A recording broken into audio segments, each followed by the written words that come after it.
masih gampang ya, itu bukan satu hal yang istimewa-istimewa amat kayak gitu. Artinya itu bisa teman-teman pelajari di mana-mana, tetapi membuat itu relate dengan kehidupannya teman-teman itu yang justru lebih penting kayak gitu. Makanya silahkan sambil saya menyampaikan materi, kalau ada yang mau nulis tadi kegelisahan macam apa yang teman-teman selama ini alami terkait dengan passion versus reality kayak gitu.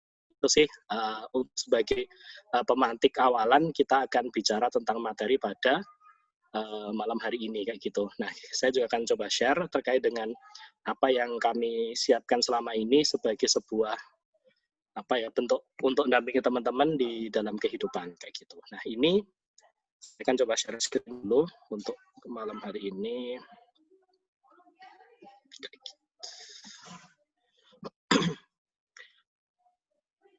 Nggak mulai kelihatan ya?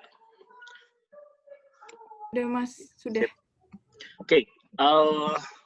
Teman-teman, salah satu hal yang nanti sepertinya penting untuk teman-teman pahami bahwa kalau ini mungkin menyalahi beberapa kaidah-kaidah teori di bidang ilmu pendidikan maupun di psikologi ya, tapi kayaknya saya harus ngeluarin satu statement gini.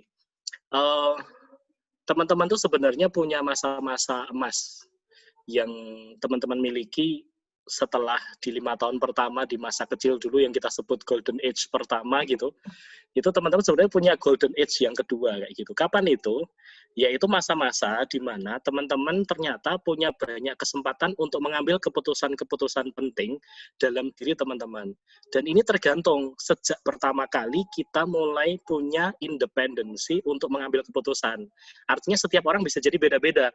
Kalau misalkan ada yang sejak SMP sudah kos, ada nggak yang sudah sejak SMP sudah kos atau pondok atau mungkin asrama atau intinya yang sudah terpisah dengan orang tua misalkan, itu berarti sejak masa-masa itu dia sudah punya kesempatan untuk masuk ke golden age yang kedua. Apa itu golden age yang kedua? Golden age yang kedua adalah ketika kita punya wewenang untuk mengambil keputusan terkait dengan kehidupan kita dan kita harus siap untuk bertanggung jawab dengan keputusan-keputusan itu. Nah, artinya ini nanti juga akan bicara tentang experience point, yaitu sejauh mana pengalaman kita dalam mengambil keputusan dan mengevaluasinya. Maka, kalau bagi seseorang yang ternyata masa-masa pengambilan keputusan pentingnya itu baru dimulai setelah lulus kuliah, nah ini juga jadi satu buah problem yang agak sedikit penting untuk teman-teman ketahui bahwa kita berarti harus sangat paham bahwa ada kemungkinan kita mungkin mengalami insecurity yang cukup tinggi, kita mengalami mungkin lack of confidence gitu, tiba-tiba kok aku nggak pede dalam mengambil keputusan, itu semua sangat normal. Kenapa? Ya karena kita baru pertama kali mengalami masa-masa yang agak cukup menantang dengan mengambil keputusan sendiri. Padahal bayangkan kalau misalkan sejak SMP dia sudah merantau gitu ya, itu kan ya untuk sekedar makan apa aja dia harus pikirkan kan, ini duitnya cukup apa enggak misalkan kayak gitu. Nah, artinya passion versus reality bagian yang pertama adalah soal experience point. Jadi sejauh mana kita punya pengalaman dalam mengambil keputusan, mengevaluasinya, dan akhirnya nanti begitu mengambil keputusan yang berikutnya, itu kita sudah terlatih dan siap untuk menghadapi segala macam resikonya. Artinya, jangan lupakan satu unsur bahwa hidup masa usia teman-teman sekarang, di usia mungkin sekitar 20-an begitu, itu adalah masa-masa di mana kita sedang membangun hidup kita dari keputusan ke keputusan berikutnya. Jadi kayak prinsipnya Toyota aja, continuous improvement gitu. Jadi jangan berharap sekali mengambil keputusan terus langsung semuanya berjalan dengan sempurna gitu. Atau sebaliknya, juga jangan berpikir bahwa kalau saya salah mengambil keputusan hari ini, maka itu akan menjadi akhir bagi hidup saya. Itu prinsip-prinsip pokok ketika kita bicara tentang perkembangannya teman-teman, di mana ternyata ada kemungkinan seseorang itu mengalami penundaan kedewasaan gara-gara mengambil keputusan pentingnya itu baru dimulai ketika dia lulus S1. Kayak gitu. Itu satu hal yang benar-benar sangat bisa difahami, tapi artinya berarti ada semacam kayak mengejar ketertinggalan gitu ya kalau boleh kita sebut, karena ini harusnya sudah selesai kalau secara theoretically itu harusnya di 15 tahun. Usia 15 tahun itu kan prefrontal cortex-nya seseorang itu sudah matang secara sempurna. Jadi alat perangkat dari untuk mengambil keputusannya itu sudah. Nah, cuma ini kan tergantung soal distimulasi atau tidak, dipakai atau tidak kayak gitu, atau dilatih atau tidak. Maka dari usia 15 tahun tadi itu kan terus sebenarnya di SMA sebenarnya ada latihan kemandirian, di kuliah ada latihan kemandirian, tetapi begitu terus dihadapkan pada sebentar, aku harus memenuhi passionku atau memenuhi yang udah ada aja ya tinggal dijalani. Nah, tapi nanti kalau jalani itu aku harus mengorbankan passionku. Itu seolah-olah nanti menjadi sebuah keputusan yang sangat mengerikan di satu sisi, padahal teman-teman juga harus pahami itu adalah sebuah masa-masa yang sangat alamiah buat teman-teman mengambil keputusan. Kecemasan itu wajar. Artinya kecemasan yang teman-teman alami ketika akan mengambil keputusan itu wajar. Itu bukan sesuatu hal yang harus dibesar-besarkan. Kecuali kalau sampai ke anxiety disorder, itu beda cerita ya. Maksudnya terus apa-apa mengalami kecemasan, setiap mau makan, mual gitu ya, itu beda cerita. Tetapi kalau cuma sekedar cemas akan mengambil keputusan, itu sah kayak gitu. Itu sangat wajar, apalagi ketika kita belum terbiasa punya experience point dalam mengambil keputusan. Nah, prinsip yang kedua ketika bicara tentang passion versus reality yang paling penting adalah soal apakah kita sudah jujur kepada diri kita sendiri. Karena kadang-kadang salah satu problem yang paling sering muncul ketika kita mengambil keputusan itu adalah kita mulai mencoba untuk melayani banyak orang sekaligus. Ini jadi agak berat nantinya. Banyak orang sekaligus itu ya pengennya sekali mengambil keputusan, kita bahagia, orang tua kita bahagia, keluarga besar kita bahagia, masyarakat Indonesia bahagia gitu. Ya kayaknya nggak gitu juga deh, kayak gitu. Kenapa? Karena namanya membahagiakan orang itu kan bukan hal yang sederhana. Kenapa? Kita nggak bisa kontrol. Apakah pasti kalau kita sukses dengan sesuatu itu akan membuat bahagia semua orang? Kan nggak juga kayak gitu. Artinya kalau niatnya benar ya sebenarnya ya bikin orang lain bahagia gitu ya. Cuma kalau terus itu artinya kita sebut bahwa parameter keberhasilan kita dalam mengambil keputusan adalah ketika bisa membuat semua orang bahagia, sepertinya sampai akhir hayat hidup kita itu tidak akan pernah terwujud. Kenapa? Karena pasti selalu ada hal-hal yang bikin orang lain jadi nggak serk sama keputusan kita. Dan ya netizen itu bebas gitu ya kalau bahasanya para artis gitu. Netizen itu bebas berkomentar. Jadi kalau kita pengen berharap agar semua orang itu setuju sama kita itu berat. Nah, maka yang harus kita mulai adalah coba dicari internal power apa, energi from within lah. Jadi energi dari dalam semacam apa yang benar-benar bikin kita nyaman menjalaninya, bahagia menjalaninya.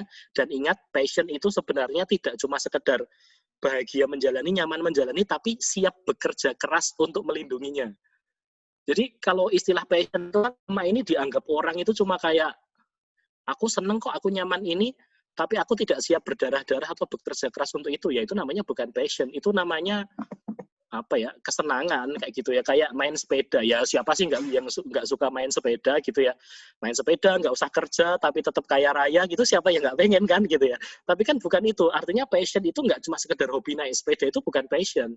Jadi kalau kita memang menjadi passion kita punya panggilan jiwa untuk itu, tetapi kita juga siap berdarah-darah untuk itu, termasuk mengembangkan skill kita untuk bisa jadi ahli di bidang itu. Itu baru ya bahasanya ya comprehensive passion gitu ya. Karena ya seringkali jebakan buat para millennials ini kan kayaknya kayak termakan bahwa passion itu sesuatu yang kamu senangi. Lah kalau aku senangnya tidur-tiduran sama malas-malasan di kos gimana? Wah ya itu passionku, jadi aku malas kerja. Jadi apakah berarti menuruti passion tinggal kerja aja? Kan ya bukan kayak gitu juga. Jadi passion itu jangan dilawankan dengan kemalasan, karena kemalasan dan passion itu bisa hidup di satu orang kayak gitu. Ya intinya kalau pengen sukses nggak boleh malas kan gitu. Tapi masalah mengembangkan passion itu fokusnya adalah tentang energi dari dalam semacam apa yang bikin kita bahagia dalam menjalaninya dan kita siap untuk bekerja keras tentangnya. Artinya apa teman-teman? Bahwa ketika kita bicara tentang passion, salah satunya adalah kejujuran kepada diri kita, itu menjadi penting. Artinya kalau ada satu orang yang kita harapkan untuk bisa menyayangi kita, itu tidak lain adalah diri kita sendiri. Jangan berharap disayangi orang lain dulu. Kalau kita nggak sayang sama diri kita sendiri, itu naif banget. Kita berharap dapat cinta dari orang lain, tapi kita tidak mencintai diri kita sendiri. Itu kayak semacam gimana ya? Ya maksudnya yang harusnya paling pertama kali mencintai diri kita, bisa menerima acceptance dengan diri kita siapa? Ya diri kita sendiri kayak gitu. Jadi bahagia itu mulai dari energi di dalam diri kita sendiri. Nah, berikutnya, ini yang paling pahit dari semua hal adalah bahwa ternyata kesuksesan dalam pengambilan keputusan karir kita misalkan, itu tuh semacam iceberg kayak gitu. Jadi ya semacam gunung es. Ya orang lain itu nggak akan pernah mungkin peduli sama apa yang ada di dalam, yang ada di bawah. Orang lain itu taunya kita sukses atau gagal. Orang lain itu itu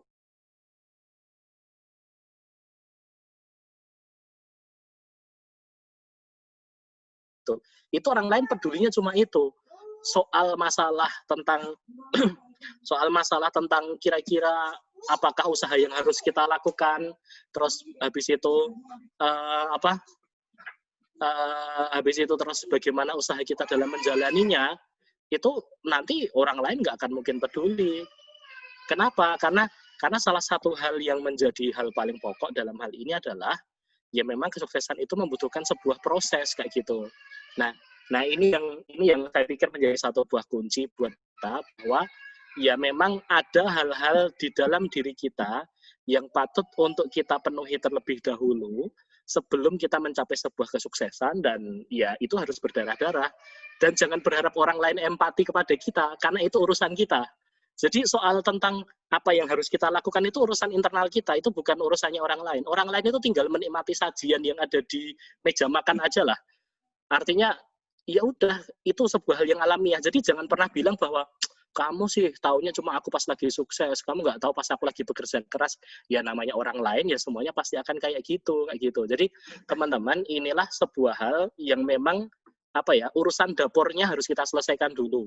Urusan tentang bagaimana memilih bahan-bahan yang baik, urusan bagaimana memastikan bahwa potongannya harus presisi, itu urusan kita sebagai kokinya. Tapi tentang bagaimana nanti orang lain berpendapat, dan ingat, prinsipnya kayak yang tadi, sudah kita kerja keras milih bahan, sudah kerja keras motong-motong, menyajikan yang terbaik, masih dikomen juga, ya itu namanya orang lain. Jangan jadikan itu sebagai parameter keberhasilan kayak gitu. Jadi ini juga ya proses-proses, kita harus kerja keras, disiplin, kita harus mengorbankan sesuatu, siap dengan berbagai macam kegagalan, persistensi. Saya pikir saya perlu merekomendasikan teman-teman untuk belajar lebih lanjut itu kedua buku. Nomor satu, bukunya Carol Dweck yang judulnya Growth Mindset. Itu keren banget menurut saya. Itu kayak versi seriusnya sebuah seni untuk bersikap bodoh amat lah ya. Jadi kalau sebuah seni bersikap bodoh amat itu kan bahasanya pop dan memang anak muda banget ya. Nah kalau versi agak sedikit serius adalah di Growth Mindset. Itu Carol Dweck, itu keren, nomor satu. Yang nomor dua, bukunya Angela L. Duckworth. Judulnya Grit, G-R-I-T. Itu menurut saya dua buku yang paling top rekomend untuk teman-teman pelajari ketika akan mengambil keputusan, termasuk juga bagaimana cara kita mengelola diri kita. Gitu ya. Jadi ini prinsip pokok pertama. Saya ulang sedikit. Pertama, mengambil keputusan itu butuh jam terbang. Semakin ditunda, semakin kita berharap sempurna dalam mengambil keputusan, itu kita akan semakin kekurangan waktu untuk punya experience point. Jadi prinsip nomor satunya adalah kita butuh jam terbang. Nomor dua adalah kita mulai semuanya berawal dari energi dari dalam diri kita, tidak berusaha untuk melayani orang lain semata-mata, tetapi dimulai dari apa yang membuat kita adalah panggilan jiwa kita yang sebenarnya. Nah, yang ketiga adalah soal apa yang menjadi ketika kita bicara tentang kesuksesan, itu ada urusan dapur yang memang harus kita selesaikan dulu, dan apa yang menjadi urusan tampilan, yang itu nanti akan disajikan dan dinikmati orang lain. Dan jangan pernah sakit hati ketika ada orang yang tidak peduli sama proses yang sedang kita lakukan. Kenapa? Karena memang semua orang hanya akan berkomentar terhadap tampilan luar. Kayak gitu. Jadi ya saya pikir mungkin bayangkan pemimpin-pemimpin besar di masa lalu, model-model kayak Napoleon Bonaparte pas memimpin perang, atau mungkin Bung Karno saat mengawali proklamasi Indonesia. Ya bayangkan kalau netizen boleh bersuara, saya pikir mereka pasti akan dapat serangan banyak netizen gitu. Tapi ya sudah, ini hal terbaik yang bisa dilakukan saat itu, lepas dari ketidaksempurnaan pribadi yang kita miliki, ya kita harus mengambil keputusan kayak gitu. Nah berikutnya, agak sedikit lebih deep gitu ya, kalau kita bicara tentang passion versus karir, adalah soal ramahlah terhadap dirimu sendiri gitu loh. Maksudnya di satu sisi kita memang harus bekerja keras, tetapi bekerja keras itu tidak membuat kita jadi kejam sama diri kita sendiri. meskipun memang benar bahwa enemy is myself gitu, bahwa musuh terbesar kita adalah diri kita sendiri, tapi ramahlah. Yang kita maksud ramah itu apa? Yaitu milikilah sebuah proses acceptance. Jadi menerima itu mulai dari menerima kelebihan, menerima kekurangan, aware dengan problem-problem yang kita alami di masa lalu, yang bisa jadi itu akan sangat berpengaruh dalam kita mengambil keputusan. Jadi kan misalkan kita milih sebuah job atau sebuah pekerjaan kita hari ini, itu kan pasti akan sangat dipengaruhi oleh pengalaman-pengalaman kita di masa lalu. Trauma-trauma kita akan muncul lagi, ketakutan-ketakutan kita akan muncul lagi, dan tugas kita tidak harus jadi sempurna sehingga hidup sebagai orang yang terbebas dari ketakutan, bukan. Tapi tugas kita adalah nomor satu itu acceptance dulu. Ya kalau mau urut ya, mau tertib ya nomor satu aware dulu. Jadi kita aware bahwa kita punya permasalahan-permasalahan ini, kita terima dulu. Kita bahwa kita punya kelebihan ini, tapi juga di balik itu kita punya kekurangan, itu nomor satu aware. Setelah itu naik level sedikit namanya acceptance. Kita mulai bisa menerima, berdamai dengan itu. Bahwa oke, aku tahu kalau aku tidak sempurna, tapi aku juga layak untuk jadi orang yang lebih baik, jadi aku akan berproses. Itu acceptance. Nah, kalau sudah mau naik level paling puncak, itu namanya adapt. Jadi kita beradaptasi dengan itu semua, termasuk salah satunya misalkan ada mau mungkin memaafkan luka-luka kita di masa lalu, kita juga terus bisa berdamai dengan diri, lalu kita juga bisa punya strategi-strategi khusus supaya tidak membuat kita tersandera oleh luka-luka kita di masa lalu. Kenapa ini saya sampaikan? Karena benar dalam beberapa sesi-sesi coaching yang kami lakukan bersama dengan teman-teman di usia 5 tahun pertama berkarir. Jadi rata-rata yang akhirnya ngambil coaching untuk pemilihan karir itu bukan yang mahasiswa yang mau milih karir, tapi ternyata banyak yang ngambil itu justru mereka yang 5 tahun pertama berkarir. Jadi kurang lebih sekitar usia-usia antara 25 sampai 30 kayak gitu. Nah, hampir semua problem itu muncul itu ketika ternyata terus kok kayaknya aku masih punya luka-luka yang membuatku jadi ketika mengambil keputusan itu tidak well-informed decision making. Jadi mau mengambil keputusannya itu jadi nggak atau full mengerahkan seluruh energinya. Kenapa? Karena masih ada tadi tersandera dengan dirinya di masa lalu, dulu pas kuliah mengalami apa, ketemu sama dosen yang bagaimana, ketemu sama mungkin sikap orang tua yang seperti apa, itu ternyata wow, itu menjadi sebuah semacam kayak ya kalau bahasa agak sedikit kejamnya penjara mungkin ya dalam kita mengambil keputusan. Pada akhirnya kita tidak sebagai seseorang yang merdeka dalam mengambil keputusan itu. Merdeka jangan diartikan cuma kebebasan, tapi merdeka itu juga termasuk soal ya tadi keberanian untuk sedikit melangkah ke jalur-jalur yang sebelumnya belum pernah kita alami. Padahal kan ketika namanya berkarir, coba deh tanya mereka yang sudah 20-25 tahun bekerja itu, apakah pasti semua hal yang mereka lakukan hari ini itu sudah mereka pelajari ketika di kuliah? Saya pikir kok jawabannya pasti akan mengatakan 10% ilmu saya dapat dari kuliah, 90% akan didapat dari bagaimana experience yang mereka alami selama dalam kehidupan mereka kayak gitu. Nah, terakhir saya pikir ini suaranya ketika bicara tentang passion versus reality, kalau nggak bicara ikigai kok kayaknya kurang ajar gitu ya. Jadi salah satunya saya juga menawarkan kepada teman-teman, kalau pengen kita berhasil benar-benar memunculkan kedamaian, keseimbangan dari passion versus reality, salah satu paradigma yang saya tawarkan adalah paradigmanya ikigai, yaitu apa? Bahwa kita paham passion itu penting, tapi itu bukan satu-satunya hal yang pantas untuk diperjuangkan dalam hidup kita.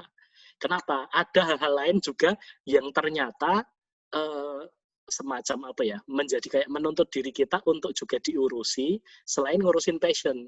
Artinya kita tahu bahwa, maksudnya saya tidak sedang bilang bahwa passion itu nggak penting, enggak.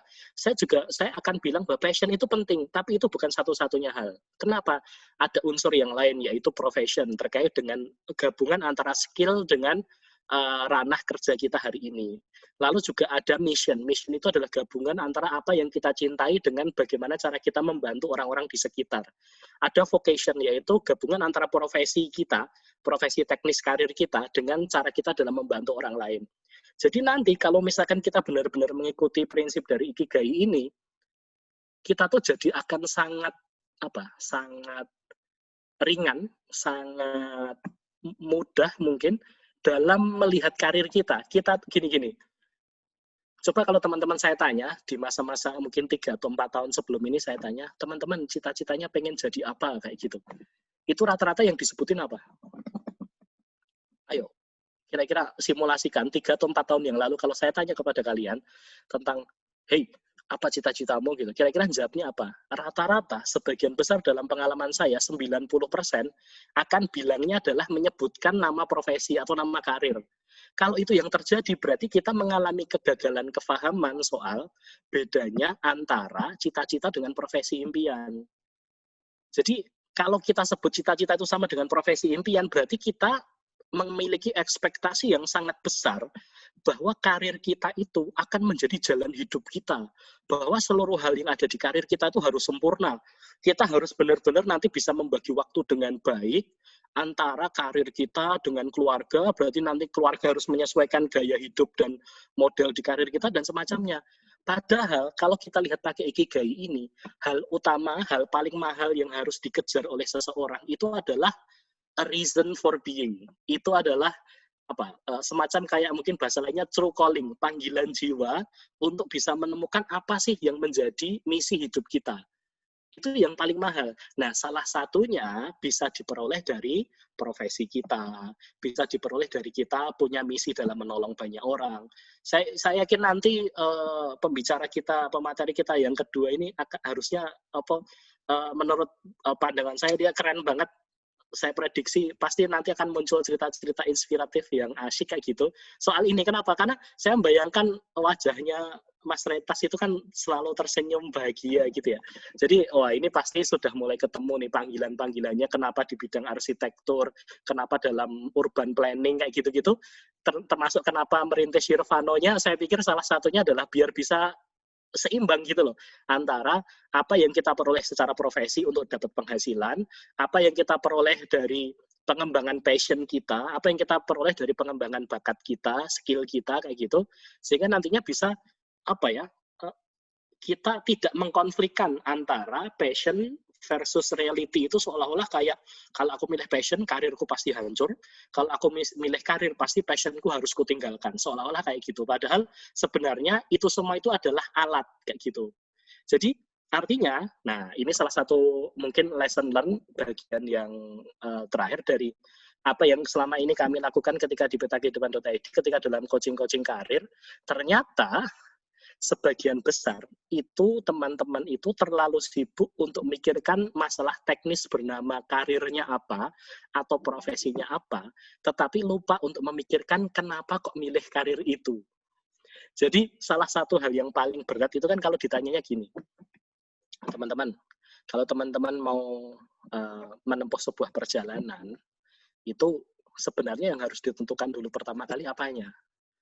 Apakah saya bisa langsung, kamu mau naik apa? Jawaban kita atas pertanyaan, kamu mau naik apa? Itu kan ditentukan dari kita mau kemana dulu. Artinya misalkan kalau saya bilang, saya dari Jakarta, saya mau ke Washington, kayak gitu. Ya saya pasti realistisnya saya akan naik pesawat. Atau kalaupun agak sedikit lebih nyantai, walaupun nanti akan memakan waktu, mungkin dalam waktu yang sangat lama, misalkan ya saya akan dengan kapal pesiar. Tapi kan nggak realistis kalau saya milih pakai kereta, karena Jakarta-Washington belum ada kereta bawah tanah yang nyambunginnya, kayak gitu. Jadi kendaraan yang akan kita gunakan itu akan sangat tergantung dengan konteks di mana tujuan kita mau kemana. Nah, profesi itu tujuan atau kendaraan. Profesi itu tujuan hidup kita atau kendaraan kita supaya bisa mencapai ke tujuan hidup kita. Jawaban ini akan sangat menentukan bagaimana cara kita bersikap terhadap profesi kita, terhadap karir kita.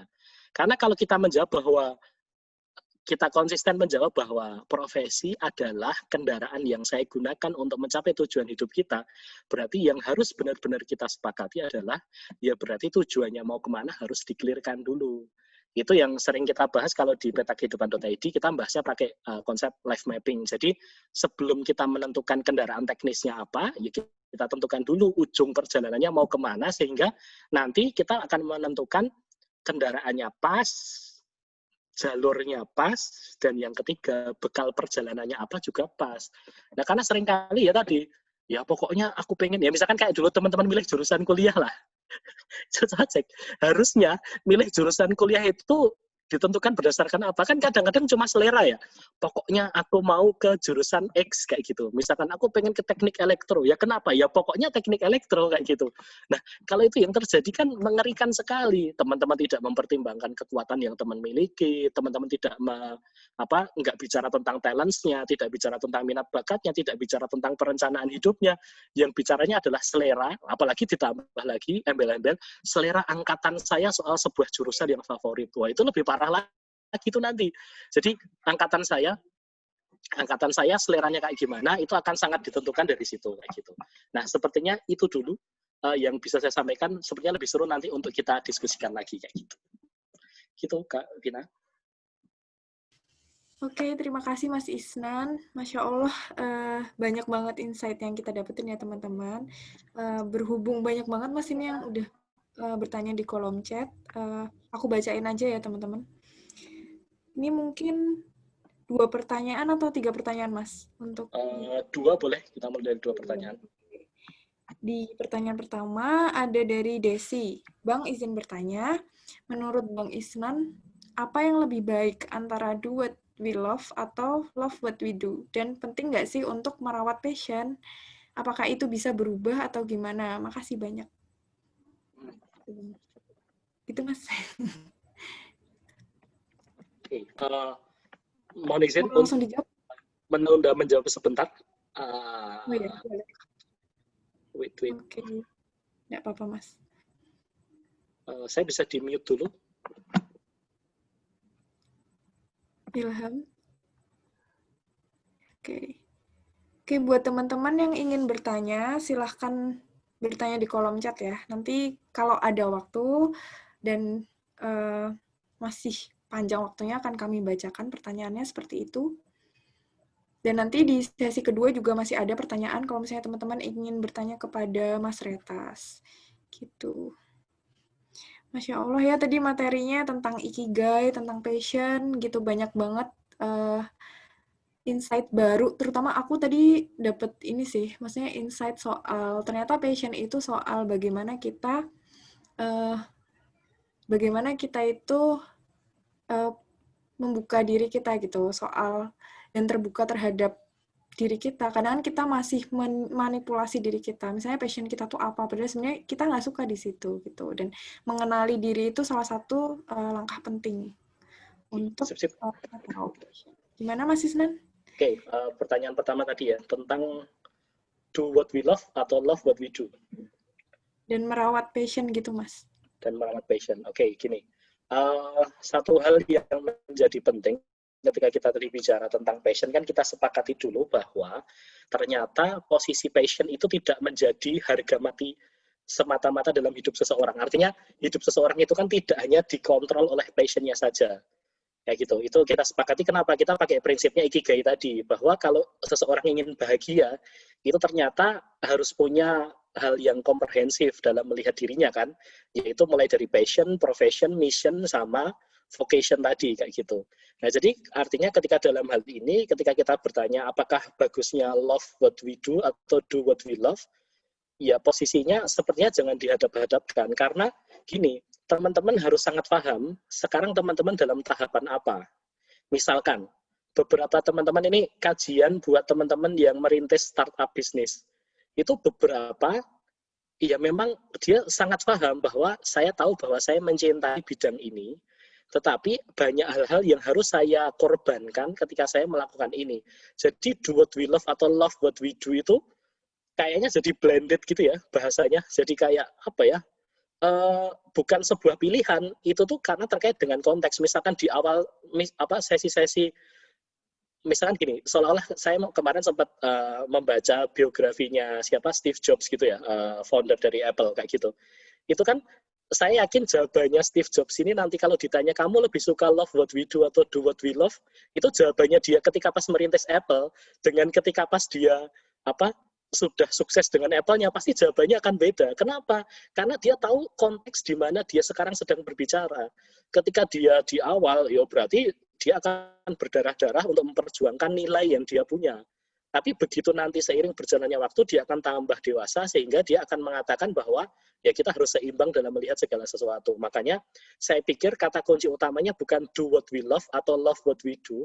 Kata kunci utamanya adalah mana yang bisa bikin kamu kerja keras untuk memperjuangkan sesuatu, lakukan itu. Karena apa? Karena kontrol utamanya bukan love what we do atau do what we love, tapi kontrol utamanya adalah soal kita bekerja keras untuk apa. Jadi memang masa-masa 20-an itu adalah masa-masa struggling yang sangat luar biasa.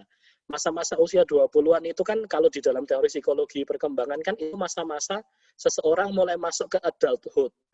Itu adalah sebuah transisi di mana kita harus meneguhkan posisi diri kita untuk mulai mandiri dari ketergantungan fisik, emosional, psikologis dengan banyak orang.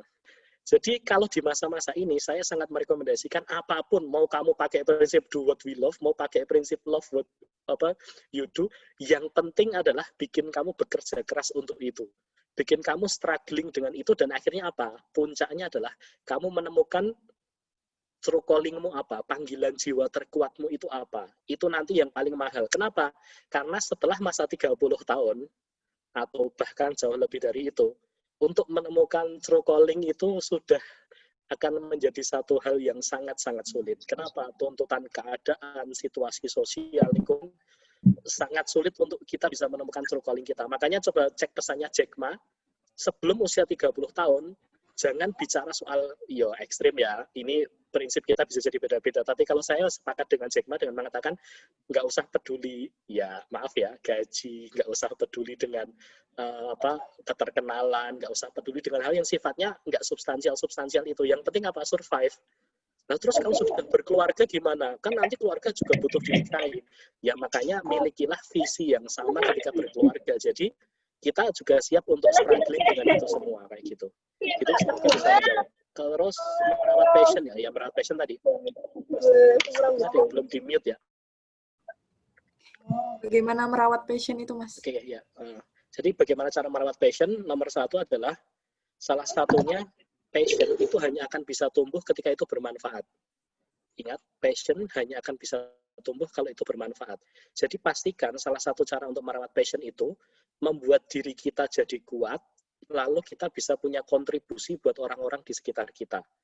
Jadi salah satu cara terbaik untuk merawat passion adalah pastikan passion itu membuat skill kita terupgrade, passion itu membuat diri kita jadi bahagia, punya semacam kayak rumah untuk tempat kembali pulang gitu. Setelah capek mengerjakan banyak hal, ketika mengingat passion kita apa, itu membuat kita jadi lelahnya hilang gitu. Dan yang berikutnya adalah dengan passion kita tadi, kita bisa nolong banyak orang. Artinya, saya katakan bullshit kalau kamu ngomongin passion tapi kamu nggak berfungsi atau berguna apapun buat orang-orang di sekitarmu. Nggak mungkin, itu bohong. Itu passion yang, itu pseudo passion itu passion yang semu. Kalau kamu mengaku punya sebuah passion, tapi kamu nggak bisa ngasih manfaat buat orang-orang di sekitarmu. Jadi passion itu pasti menumbuhkan diri, sekaligus melayani orang-orang di kiri dan kanan. Maksudnya melayani itu bukan berarti membuat mereka kita harus ngikutin ke mereka, bukan, tapi maksudnya bisa ngasih kontribusi atau manfaat buat orang banyak kayak gitu. Semoga bisa menjawab. Oke, terima kasih Mas Isnan. Mungkin satu lagi pertanyaan. Boleh. Boleh request dulu Kak Pina. Gimana Mas? Request, jadi kan teman-teman ini yang bertanya banyak dan mungkin tidak bisa terjawab langsung semuanya sekarang. Dan minta tolong nanti panitia untuk record pertanyaannya apa saja, terus nanti disampaikan ke saya biar bisa saya bikin dokumen question and answer-nya, jadi nanti bisa teman-teman tetap bisa leluasa bertanya tanpa khawatir pertanyaannya tidak dijawab gitu ya. Oke, siap. Terima kasih Mas Isnan. Oke, jadi langsung aja ya ke pertanyaan kedua. Nanti buat teman-teman yang mungkin belum bisa terjawab, nggak apa-apa, tetap bertanya aja. Insya Allah akan dijawab oleh Mas Isnan. Ini ada pertanyaan lagi Mas dari Dion. Bagaimana pandangan Mas Isnan dan Mas Retas? Mungkin nanti cara kita menambah skill kita dengan berbagai perspektif keilmuan atau keterampilan, misal bisa berbisnis dan terampil desain dan lain-lain. Bagaimana dengan tipe orang yang menguasai segala bidang, tapi secara umum saja? Tapi ada juga orang yang ahli dalam satu bidang Tapi ada orang yang ahli dalam satu bidang saja, tapi bidang lain tidak begitu paham. Terima Iya. kasih. Mungkin soal itu ya, Mas ya? Itu Ada yang semacam kayak konflik gitu ya, menjadi generalis atau spesialis gitu ya. ya, generalis atau Oke, oke. spesial. Nah, gini, kalau kita bicara bicara normatifnya teoritis bahwa ya generalis dan spesialis itu tidak menjadi alasan kita untuk tidak peduli dengan bidang lain atau tidak membuat kita jadi berkembang kayak gitu. Jadi generalis atau spesialis itu sebenarnya ada di dalam setiap diri seseorang, cuma porsinya bisa jadi beda-beda. Mirip kayak introvert ekstrovert gitulah. Coba kalau ditanya, kamu ekstrovert apa introvert? Terus kita mengklaim, oh, aku kan pendiam dan pemalu, jadi aku adalah seorang yang introvert kayak gitu. Ya kayaknya enggak juga, toh masih ngaku kalau kamu introvert itu berarti tetap ada unsur ekstrovertnya, karena tetap kita mendisclosure diri kita. Jadi prinsipnya sama, bahwa setiap hal itu ada dalam diri seseorang, cuma porsinya saja yang mungkin akan dominan yang mana. Jadi itu generalis sama spesialis. Cuma, nah ini ada cumanya. Nah cuma ketika kita bicara tentang analisis biografi, makanya saya kenapa suka baca biografi itu, kenapa? Karena salah satunya bisa bikin kita belajar hidupnya seseorang secara real, itu dari banyak kajian-kajian seputar biografi orang-orang sukses kayak gitu, itu ternyata rata-rata orang itu mengawali hidupnya dengan menjadi seorang spesialis yang serius. Nah, dia berawal dari menjadi spesialis yang serius. Dia mungkin awalnya cuma ahli dalam satu bidang, dia lalu fokus menekuni itu, sampai dia berdarah-darah dengan itu, lalu nanti akan sampai kepada satu titik kebijaksanaan, di mana dia akhirnya berkesimpulan bahwa aku nggak bisa hidup sendiri, aku juga butuh kolaborasi dengan banyak orang, maka aku juga harus meningkatkan soft skillku, sehingga aku lalu menjadi seorang generalis. Nah, begitu dia jadi generalis, ketika dia sudah pernah menjadi seorang spesialis, itu nanti dia akan menjadi the true generalis. Kenapa? Dia sudah paham bagaimana rasanya menjadi seorang spesialis. Jadi kalau sudah paham menjadi rasanya seorang spesialis itu nggak akan terus meremehkan orang-orang spesialis yang lainnya. Karena nggak lucu juga kalau kita menjadi seorang generalis terus bilang nggak ada gunanya jadi seorang spesialis. Seorang spesialis itu egois, nggak pernah mikirin bidangnya lain. Nggak kayak gitu juga.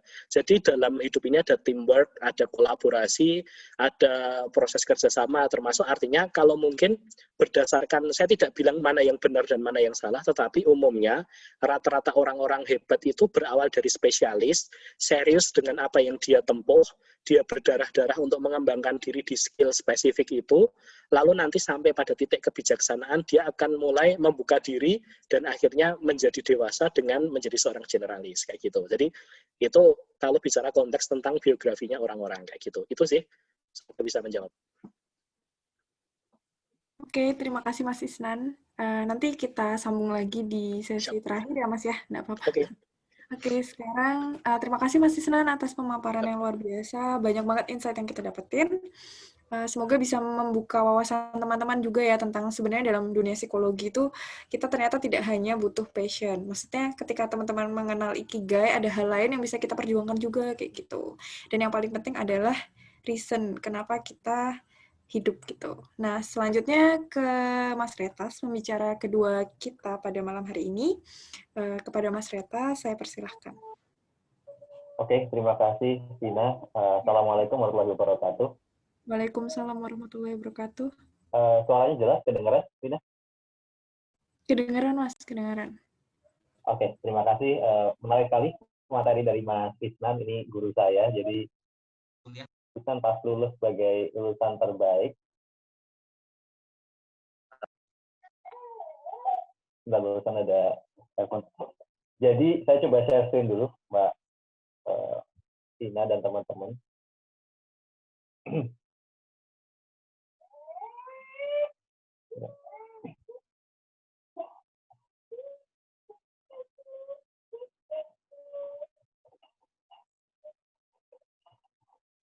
Oke, jadi saya melanjutkan apa yang disampaikan oleh Mas Isnan tadi, tapi mungkin fokusnya adalah cerita soal gimana kemudian saya menemukan, kalau bahasa tadi Mas Isnan, the true calling ya, panggilan yang kemudian membuat kita bergairah setiap hari, dan kemudian ketika malam hari kita ingin menutup mata, kita merasa bersyukur bahwa hari itu kita lewati dengan sesuatu yang fulfill, sesuatu yang mengisi jiwa kita, yang membuat kita merasa berdaya, membuat kita merasa bermanfaat. Dan yang kedua, melanjutkan juga pembahasan Mas Isnan soal bahwa kita ini sekarang masuk pada masa kemasan kedua. Ya. Saya selalu, kalau mungkin merefleksikan diri, di usia kita 0 sampai 2 tahun, siapa orang tua kita, siapa keluarga kita, di mana kita dilahirkan, dibesarkan oleh keluarga seperti apa, akan memberikan dampak besar bagi kehidupan kita.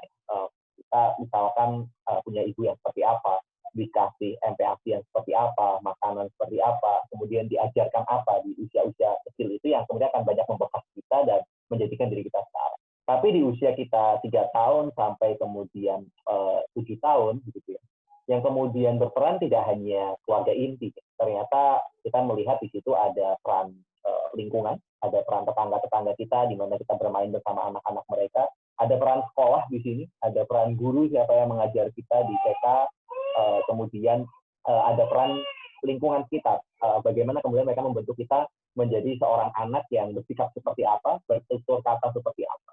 Kemudian di usia kita 7 tahun sampai 12 tahun, lingkungan sekolah menjadi dominan ya di sini. Kalau misalkan kita bukan homeschooling, secara umum, masyarakat in general. Jadi ya SD kita sekolah di mana, guru kita seperti apa yang diajarkan di sana. Kemudian kita bertemu dengan orang-orang seperti apa selama dalam perjalanan menuju sekolah dan di sekolah. Itu banyak membentuk kita. Kemudian di usia 13 sampai 18 tahun, ternyata bukan hanya peran sekolah, justru malah sekolah ya tidak hanya tidak menjadi peran dominan, dan keluarga mungkin mulai berkurang peran. Tapi justru adalah soal teman ya, di mana geng SMP kita, SMA kita, dengan siapa kita bermain, dengan siapa kita menghabiskan waktu pasca sekolah, apa yang kita tonton, apa yang kita baca bersama teman-teman kita itu akan mempengaruhi psikologi kita. Termasuk mungkin tentang jurusan ya, kita akan masuk jurusan apa, sedikit banyak terpengaruh dengan teman-teman kita. Kita pengen kuliah di mana, merantau atau tidak juga terpengaruh dari teman-teman. Jadi tribalism ya, kayak satu kesukuan pengennya ya bareng sama teman-teman, kemudian punya hobi yang sama, punya minat yang sama. Nah di usia 19 sampai 30 gitu ya, mungkin teman ya masih akan berperan, keluarga juga mungkin akan banyak mengingatkan, di mana kita berstudi juga mungkin akan banyak membantu. Tapi ternyata justru di usia-usia ini keluarga tidak memiliki peran dominan. Teman juga kita mulai sedikit, teman-teman terbaik kita atau sahabat-sahabat dekat kita, kuliah juga kita nggak terlalu dominan perannya terhadap kehidupan kita. Justru di usia-usia ini adalah diri kita sendiri. Pilihan-pilihan yang kita ambil di usia 18, 19, hingga 30, itu akan menentukan banyak hidup kita di masa-masa yang akan datang. Karena itu, pilihan-pilihan yang akan kita ambil di usia-usia sekarang akan berpengaruh besar terhadap masa depan yang akan kita ambil. Jurusan yang akan kita pilih, kemudian minat studi yang akan kita dalami, kemudian organisasi apa yang akan kita ikuti, kemudian pekerjaan apa yang akan kita pilih, yang itu akan menghabiskan waktu 8 jam kita dalam setiap hari atau sepertiga dari hidup kita. Kemudian hal-hal itu akan banyak membentuk diri kita. Karena itu ini adalah masa kemasan, di mana kita kemudian memilih satu hal, 2 hal, 3 hal yang berpengaruh bukan hanya untuk tahun ini, yang bukan hanya berpengaruh untuk 4 tahun ke depan, tapi bahkan berpengaruh panjang untuk kehidupan kita sampai mungkin nanti kita pensiun dan kemudian wafat. Karena itu kita harus menyiapkan masa kemasan ini dengan baik-baik. Nah, menemukan ikigai atau the true calling kita, satu hal yang kemudian menjadi passion kita, menjadi profesi kita, menjadi vokasional kita, dan juga menjadi misi hidup kita. Mungkin tidak semua orang di usia 20-an merasa beruntung atau merasa bersyukur menemukan satu hal yang klik gitu ya. Ini hal yang ikigai gue banget ya, gitu. Karena nggak semua orang seberuntung itu. Gitu. Mungkin teman-teman saya banyak yang beruntung bisa menemukan ikigai-nya maksudnya mereka merasa ya, kita juga belum tahu apakah itu akan menjadi ikigai kita for the whole lifetime, belum tentu. Kita bisa jadi nanti di usia 30 kita menemukan hal yang lain, bisa jadi di usia 40 kita reinventing ourselves ya, kita menemukan lagi jiwa kita.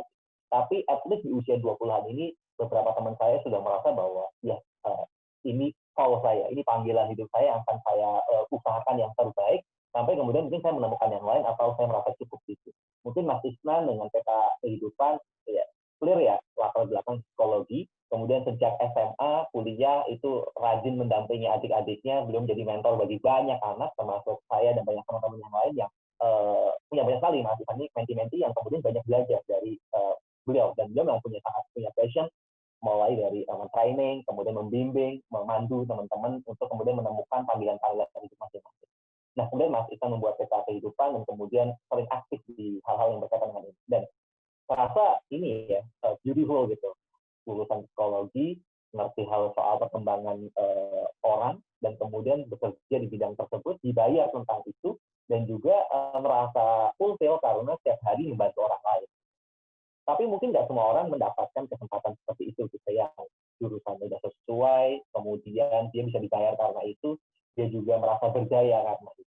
Karena itu saya coba kemudian gimana sih tadi yang disampaikan oleh Mas Iksan itu, saya relatekan kepada kehidupan saya pribadi yang kemudian kok bisa ya kemudian saya merasa juga beruntung nih ketika kemudian saya starting sekarang 2 pekerjaan, tapi sebenarnya berkaitan. Yang pertama adalah di perencanaan arsitektur dan kota. Jadi kebetulan jurusan saya di perencanaan kota dan wilayah, jurusan arsitektur UGM, yang kemudian mengajarkan saya di bidang itu. Dan akhirnya saya sekarang bekerja di bidang tersebut. Kemudian yang satu lagi adalah startup di bidang teknologi kesehatan yang saya nggak punya latar belakang tersebut, tapi ada panggilan di situ dan ternyata saya juga merasa menarik di bidang tersebut meskipun belum total 100% untuk kemudian mengembangkan bidang tersebut. Nah, kemudian saya relate kira-kira dalam kemudian saya meyakinkan diri bahwa oke, ini this is my calling, itu apa? Yang pertama adalah selalu perhatikan soal apa, upaya, siapa, dan agenda. Mungkin beberapa teman yang pernah dapat materi ini, itu juga sudah tahu, atau teman-teman yang sudah pernah dengar 30 Days of Lunch episode Life at the Crossroads ya. Kalau belum dengar itu, saya mengencourage teman-teman untuk mendengarkan episode tersebut. Jadi 30 Days of Lunch episode Life at the Crossroads itu ada satu orang yang menarik sekali. Nama beliau adalah Mas Ihsan Devara. Dia adalah pimpinan dari IBM Indonesia yang kemudian justru di usia 50-an beliau reinventing himself gitu ya. Dia menemukan kembali jiwa Pak Ihsan ini dan beliau banyak sharing soal pemilihan keputusan-keputusan. Jadi the art of decision making kita ya. Bagaimana kemudian kita bisa memiliki pilihan-pilihan yang tepat.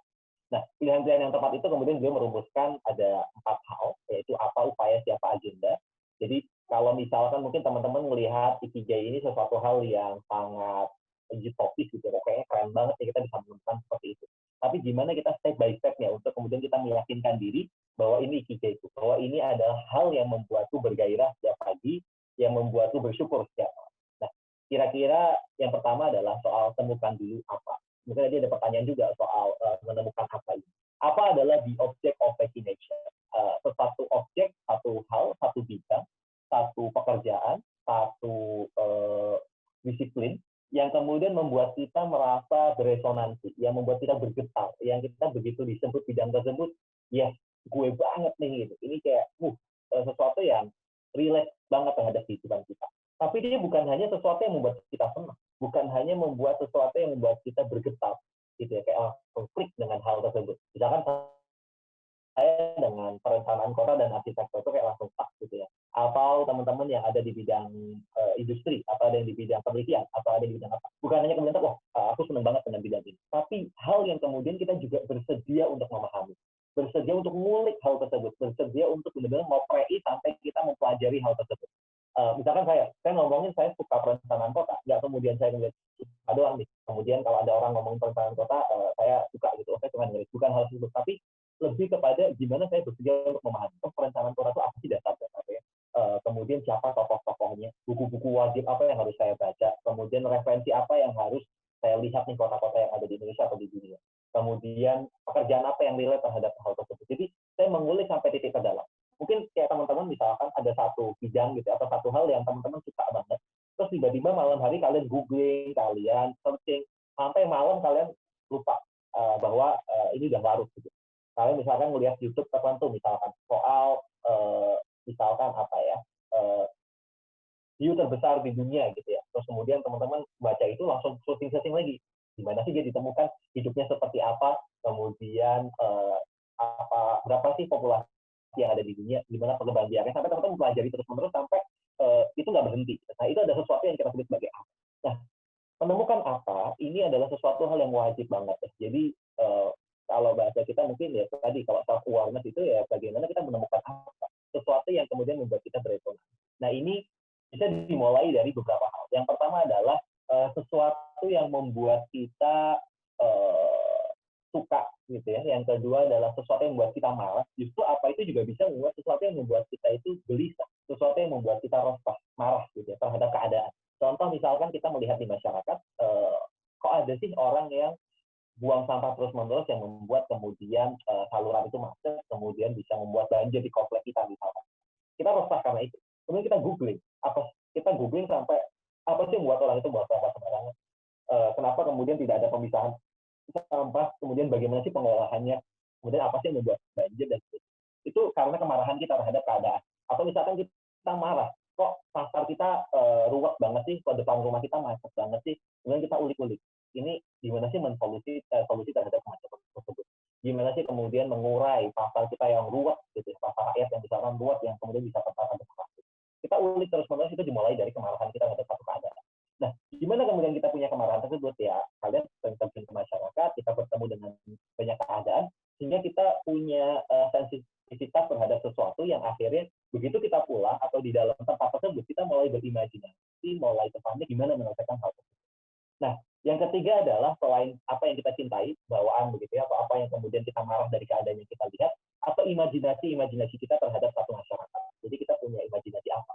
Itu berdasarkan dari apa yang kita baca, novel-novel, maka penting ya kita baca novel-novel fiksi, nonton film, sering jalan-jalan, karena kenapa itu memantik imajinasi kita untuk berpikir terhadap keadaan yang lebih baik. Akhirnya kita punya satu mindset, harusnya itu seperti ini. Harusnya saya punya imajinasi masyarakat saya seperti ini. Saya punya imajinasi lingkungan saya seperti ini. Yang akhirnya begitu keadaan tidak sesuai dengan itu, kita pengen membantu, kita pengen terlibat. Dan itu akhirnya menjadi apanya kita, menjadi object of fascination kita. Sesuatu yang kita suka dan kita bersedia memahami, bersedia mengulik, bersedia menghabiskan waktu untuk kemudian terlibat kita, bersedia untuk belajar banyak hal tentang hal tersebut. Nah, itu yang pertama, soal apa. Tapi ternyata nggak cukup. Apa ini masih belum cukup. Dia masih sesuatu yang abstrak. Ya. Kita suka doang, kita suka mengulik, kita mempelajari terus-menerus sampai mendalam, kita ngerti hal tersebut, tapi itu belum cukup untuk menjadi sesuatu yang menjadi core kita. Kalau tidak dibarengi dengan yang disebut sebagai upaya. Apa sih upaya ini? Adalah the energizing activity gitu ya. Satu aktivitas yang selaras dengan apanya kita, yang itu kalau kita lakukan terus-menerus, bukannya kita capek, bukannya kemudian kita letih, justru energi kita bertambah. Jadi itu bukan hanya kita sekedar suka, tapi kita bersedia untuk menjadi mahir di bidang tersebut. Kita bersedia menjadi expert, kita bersedia menjadi master di sana. Kita bersedia untuk menjadi ahli yang itu butuh mengorbankan waktu dan butuh bersusah payah. Karena nggak mungkin untuk menjadi ahli pianis gitu ya, atau menjadi pianis paling terkenal di dunia, paling ahli, nggak mungkin dia hanya 5 jam, 6 jam, nggak ada. Karena ya talent itu overrated gitu ya. Kita bakat itu belum cukup untuk akhirnya menjadi master. Itu perlu deliberate practice, perlu continuous improvement, perlu terus-menerus kita mengembangkan kemampuan itu sampai kemudian kita menjadi ahli. The Beatles nggak tiba-tiba untuk dia menjadi penyanyi terkenal gitu. Dia butuh 10.000 jam sebelum dia akhirnya manggung di panggung terbesar yang ada di England, di Wembley. Itu karena dia keliling dari satu bar ke bar lainnya selama beberapa tahun sebelumnya, yang melatih dia untuk menjadi penyanyi yang siap di segala medan, yang mereka terlatih timnya, sehingga begitu dapat kesempatan, sehingga begitu dapat challenge yang tepat, dia sudah punya kapasitas untuk memenuhi tersebut. Jadi upaya adalah hal-hal yang kita lakukan terus-menerus, hal-hal yang kita lakukan untuk tadi kalau bahasa memastikan continuous improvement, kita melakukan untuk kemudian mengembangkan diri terus-menerus, kita melakukan deliberate practice, latihan-latihan yang continue, kemudian itu menjadikan kita menjadi mahir. Dan untuk itu kita sadar bahwa itu susah payah, bahwa itu kerja keras, bahwa itu letih. Maka kalau kita ngomongin kita passionnya ini mas, tapi kita nggak siap untuk bekerja keras untuk itu. Ya itu bukan sekedar itu bukan passion gitu ya. Itu masih menjadi sesuatu yang you like it, but belum menjadi passion kita. Karena passion kita bukan hanya kita suka, tapi kita bersedia memahami dan kita bersedia mahir di sana. Dan untuk menjadi mahir, it takes time, dan itu membutuhkan pengorbanan. Karena itu temukan apanya kita, kemudian lakukan upaya-upaya untuk menjadi expert di apa yang kita itu. Dan kalau kita nggak siap dengan upaya itu, ya berarti barangkali kita punya apa yang lain yang kita lebih siap untuk melakukan upaya itu. Ya tadi, kita siap begadang, kita siap weekend-nya, kita siap 24 jam untuk kemudian mengerjakan bidang tersebut. Yang ketiga, Nah, kalau apa dan upaya itu berkaitan dengan diri kita banget. Ini ngomongin tentang jiwa kita, ngomongin tentang kapasitas diri kita, membesarkan bejana kita untuk siap menghadapi tantangan-tantangan atau kesempatan berikutnya. Tapi itu belum cukup. Nah, untuk kemudian menemukan the true calling, kita perlu merumuskan yang disebut dengan siapa. Siapa ini ada dua ya. Yang pertama adalah coherent truth. Coherent truth adalah siapa sih orang-orang yang akan bersama kita untuk mencapai apa kita itu dan melakukan upaya bersama-sama. Jadi siapa ini adalah tentang orang-orang yang kita nyaman bersama mereka, meski jalannya susah. Yang kita akan sebut bersama mereka itu that's my community, that's my team, that's my colleague. Orang-orang yang kita rela meskipun jalanan macet, meskipun badai, meskipun cash flow perusahaan lagi minus, meskipun klien lagi marah-marah, meskipun dunia lagi pandemi seperti ini, tapi bersama mereka kita merasa bahwa that's my thing, gitu ya, dan kita merasa nyaman bersama mereka, kita merasa tenang, kita merasa damai, dan kita merasa nggak apa-apa, karena aku menghadapi masa-masa sulit ini bersama mereka. Jadi siapa sih orang-orang yang membersamai kita dalam apa dan upayanya? Misalkan saya mendirikan Silvano, ya saya nggak sendiri tentu gitu. Saya punya siapa-siapa yang saya yakin ketika keadaan lagi sulit, saya bersama mereka itu membuat saya itu lupa terhadap panasnya ketika macet-macetan, lupa terhadap 12 jam macet di Cipali, kemudian nggak ada toilet, kemudian kita panas-panasan di sana. Tapi bersama mereka ngobrolnya nyambung, bercandaannya satu frekuensi, kemudian asik aja dibawa bersama dengan mereka. Itu yang pertama. Yang kedua adalah tidak cukup bersama siapa kita mengupayakan tersebut, tetapi juga kepada siapa sih apa dan upaya yang tadi kita persembahkan. Jadi kita mencintai apa, bersedia memahami apa tadi, dan kemudian melakukan berbagai macam pengorbanan dalam upaya kita menjadi ahli di bidang apa tadi, sebenarnya untuk siapa? Yaitu orang-orang yang mau kita persembahkan sesuatu kepada mereka. Jadi orang-orang yang kita rela, kita melakukan yang terbaik di situ dan tidak dibayar pada mereka. Seorang pelukis yang rela kemudian memberikan gambar yang terbaik, melukis wajah orang yang mereka cintai, dan kemudian siap memberikan tersebut. Misalkan saya biasanya siap untuk kemudian mempersembahkan karya terbaik saya di dalam arsitektur dan perencanaan kota kepada mereka-mereka yang membutuhkan jasa kita, yang kemudian tersenyum bahagia ketika mendapatkan karya tersebut, yaitu keluarga saya, orang-orang terdekat saya, orang-orang yang termarginalkan, orang-orang pasca bencana, orang-orang yang selama ini tidak terukur di dalam data-data statistik pemerintah Indonesia dan seterusnya. Nah, orang-orang ini ketika mendapatkan manfaat dari karya kami, itu bagi kita, ya itulah orang-orang yang akan kita persembahkan dari karya itu. Nah, pertanyaannya, teman-teman ketika melakukan apa dan upaya tadi, kepada siapa sih kita persembahkan karya terbaik kita? Nah, temukan siapanya ini. Apakah itu adalah teman-teman kalian? Apakah itu adalah masyarakat kelas menengah Indonesia? Apakah itu masyarakat kelas atas yang misalkan butuh kita pantik untuk membagi harta mereka pada masyarakat bawah? Apakah siapa ini adalah pada orang-orang bawah yang butuh kita dampingi, dan seterusnya. Jadi kepada siapa kita melakukan apa dan upaya kita. Yang keempat, dan yang terakhir, ini adalah what is your agenda. Kalau tadi bahasa Mas Isan adalah ujung akhir dari perjalanan kita itu apa. Nah, it is your agenda. Apa sih your why? Temukanlah kenapanya kita hidup di dunia ini. Your infinite games gitu ya. Sesuatu yang itu sangat beyond dari diri kita, lebih jauh dari apa dan upaya. Karena apa dan upaya tadi mungkin hanya kendaraan, hanya sarana untuk mencapai tujuan. Tapi what is your destiny? Jadi apa sih tujuan kita, takdir kita, apa yang membuat kita itu yakin bahwa itu yang membuat kita ada di dunia ini. Nah, ini bisa dimulai dari pertanyaan apa sih yang ingin kita tinggalkan, dan apa yang ingin kita orang lain itu bangga untuk melanjutkan apa yang kita lakukan. Kita juga merasa bangga menjadi bagian dari hal tersebut, dan hal ini tidak pernah selesai gitu ya. Jadi ini hal-hal yang bukan hanya sekedar, saya misalkan ngomongin soal perencanaan kota, bukan hanya perencanaan kotanya, tapi membangun peradabannya. Mungkin membangun peradabannya adalah why-nya saya, satu hal yang infinite gain, yang saya ingin kalau setelah saya mati pun, ada orang lain yang melanjutkan pekerjaan tersebut. Ada orang lain yang melanjutkan misi itu. Ada orang lain yang kemudian terus bekerja bersama untuk membangun peradaban tadi. Bahkan saya ingin anak saya melanjutkan cita-cita itu dengan bidangnya, tapi dalam kerangka agenda yang sama, yaitu membangun peradaban yang bahasa kita adalah another, peradaban yang lain, yaitu peradaban yang livable, yang nyaman ditinggali, yang lovable, yang orang-orang itu cinta dan bangga menjadi bagian dari peradaban tersebut, yang peradaban itu sustainable, berkelanjutan, jadi people, profit, sama planet, dan yang terakhir adalah no one left behind, yang dimana tidak ada orang yang ditinggalkan dalam agenda pembangunan ini, tapi dibangun bersama-sama komunitas. Dan saya ingin teman-teman saya, tim saya, ketika nanti saya sudah pergi, itu masih melanjutkan agenda tersebut. Dan saya bangga menjadi bagian dari itu. Nah, ketika teman-teman punya profesi, ketika teman-teman punya pekerjaan, punya bisnis, dan apa sih agenda kita? What is your why? Satu infinite team yang tidak pernah selesai, dan kita ingin orang lain melanjutkan tersebut. Atau dalam bahasa yang lain adalah apa yang orang lain ingin katakan tentang diri kita. Gitu ya. Jadi apa sih yang orang lain ingin katakan tentang diri kita? Yang bahasa sederhananya lagi, kalau ada 3 orang bertemu kita di waktu yang berbeda, itu membicarakan hal yang sangat mirip tentang diri kita. Contoh, saya mungkin terakhir ketemu Mas Isnan udah lama banget ya, mungkin 2-3 tahun yang lalu. Yang selama ini hanya kemudian melihat di media sosial gitu. Tapi sudah lama tidak ketemu secara langsung. Kemudian misalkan Mas Bagas atau Vina ketemu Mas Isnan, ada yang ketemu mungkin 3 bulan yang lalu. Sama ada yang ketemu beliau 3 hari yang lalu.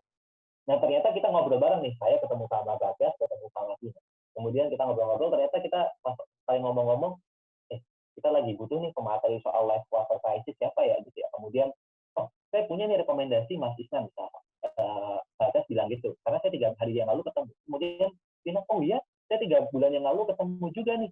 Oh, beliau memang expert ya di situ. Saya ngobrol sama beliau juga, langsung kebayang nih tentang decision making, tentang membuat peta hidup, tujuan hidup, step by step-nya, kemudian memaksimalkan profesi atau menjadi sarana kita menuju tujuan tersebut, bla bla bla. Kemudian saya langsung menanggapi, oh iya, 3 hari yang lalu Bagas ketemu Mas Isan ngomongin hal yang sama. Kemudian Vina juga Mas Isan dengan bidang yang sama, dengan minat yang sama. Saya ketemu 3 tahun yang lalu, beliau juga membahas hal yang sangat mirip dengan hal tersebut. Gila ya, konsisten sekali. Nah, itulah agenda. Jadi agenda adalah orang-orang yang nggak pernah bareng, atau artinya mereka ketemu dengan kita di waktu-waktu yang berbeda. Tapi begitu mereka ketemu, mereka membicarakan kita hal yang sangat mirip tentang itu. Nah, pertanyaannya adalah apa sih apanya kita? Apa sih object of fascination kita? Apa upaya-upaya yang kita lakukan, energizing activities kita? Kemudian kepada siapa itu kita persembahkan dan bersama siapa kita menjalankan tersebut. Dan yang terakhir, what is your why? What is your infinity? Terima kasih banyak. Saya kembalikan ke Vina.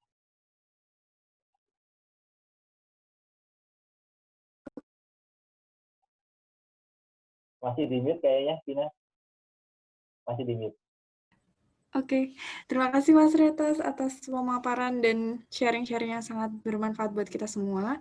Silakan teman-teman yang ingin bertanya ke Mas Retas boleh menuliskan di kolom chat kayak gitu. Ini tadi juga udah ada pertanyaan yang masuk sih Mas yang di awal-awal itu.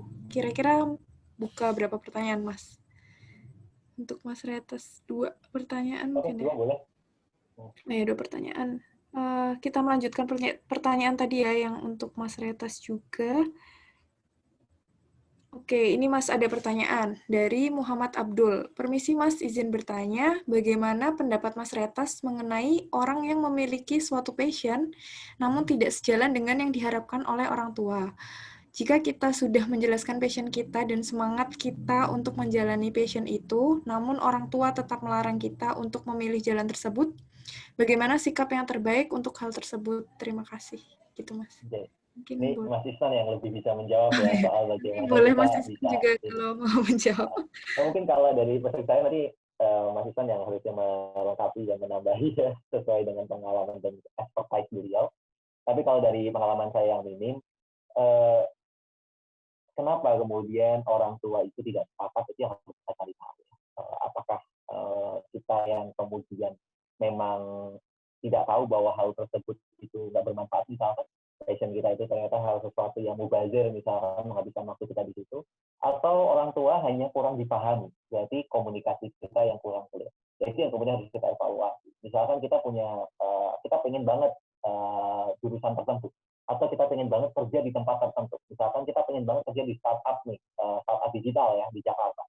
Tapi orang tua kan pengennya misalkan sesuatu yang lebih jelas menurut versi mereka ya, BUMN plat merah yang besar, atau perusahaan-perusahaan swasta yang lebih terkenal dan sudah established lama, atau pekerjaan-pekerjaan berseragam seperti itu, dan lain sebagainya. Yang itu kemudian orang tua kita pengen anak kita di situ.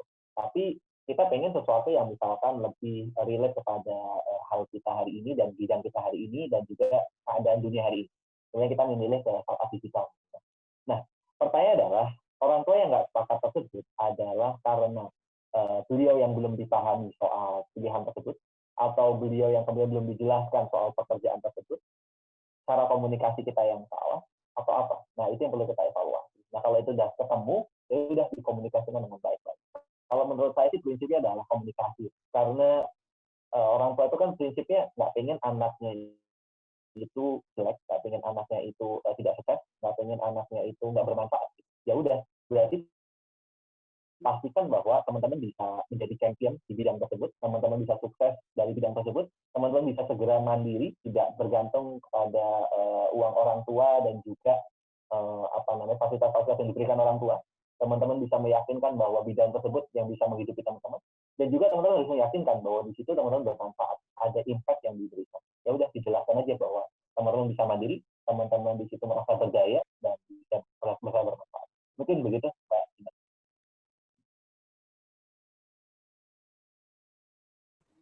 Oke, terima kasih Mas Retas atas jawabannya. Ada lagi nih 2 pertanyaan yang baru muncul. Bentar. Oke, ini dari Desi Prihantini. Bang Retas izin bertanya. Makasih sebelumnya sudah menggambarkan bagaimana reach through calling. Pertanyaan saya adalah bagaimana jika through calling itu sulit untuk kita bangun dari nol, karena butuh menjadi spesialis. Dan apakah bisa kita tuju dengan jalan karir terlebih dahulu, tetapi realitasnya di masa pandemi mencari kerja sesuai idealisme cukup struggling. Apakah harus untuk merawat idealisme itu, atau ada jalan lain sesuai pengalaman Mas Retas untuk tetap reach through calling itu? Terima kasih. Oke, terima kasih. Kalau dari pengalaman saya dan melihat teman-teman saya ya, bahwa true calling itu bukan sesuatu yang kondisi yang statis ya, bukan sesuatu yang kondisi ya udah gitu, tapi itu sesuatu yang dynamic, berjalan bersama waktu, yang itu memang kita harus setiap waktu itu beriterasi terus-menerus, kita mencoba, kita bereksperimen, kita bereksperimen terhadap diri kita sendiri. Jangan-jangan, misalkan saya ngomongin hal tersebut, ternyata begitu saya ngomongin tentang manajemen rumah sakit, itu kok saya klik ya, ternyata saya juga suka hal tersebut dan saya berusaha memahami tentang hal tersebut. Itu misalkan contoh. Atau misalkan ngomongin pemberdayaan masyarakat, ternyata saya klik di sini. Nah, artinya bisa jadi di usia 30 profesi saya misalkan fokus ke pemberdayaan masyarakat, atau saya fokus ke manajemen rumah sakit. Itu ada yang tahu. Artinya, to reach our true calling itu adalah sesuatu yang dinamis, yang itu kita beriterasi terus-menerus, kita berusaha untuk mengenali diri kita, kemudian kita mencoba, kita melakukan. Jadi yang paling penting dari passion dan profesi itu bukan hanya sekedar diucapkan, tapi kita melakukan, kita melalui, kita merasakan. Jadi jangan-jangan itu hanya di benak kita. Jangan-jangan kita merasa itu enjoy itu hanya di pikiran kita. Kita melihat orang lain, kita melihat media sosial. Tapi emang kita udah ngerasain, emang kita udah benar-benar terjun di sana. Emang kita udah ngulik betul bidang tersebut. Jangan-jangan setelah diulik jauh kita nggak suka kok tentang hal tersebut. Jadi passion apapun yang merasa yang kita di benak kita kayaknya nyaman gitu ya, kayaknya enak, lakukan dulu. Kita coba. Kita merasa nyaman nggak di situ? Kita merasa berdaya nggak di sana? Kita merasa asik, enjoy, dan fulfill atau merasa bersyukur nggak ada di bidang tersebut. Kemudian, apakah harus dibangun dari nol gitu ya? Sebenarnya enggak gitu ya. Mungkin kalau teman-teman nanti mungkin bisa ya pakai jasa profesional gitu ya untuk memetakan jalan kita. Misalkan di Mas Isan di peta kehidupan itu biasanya ya teman-teman yang kemudian hadir di sana itu bukan hanya langsung kamu pengen masa depan apa, tapi justru diulik dulu gitu ya perjalanan titik-titik masa lalu kita gitu ya.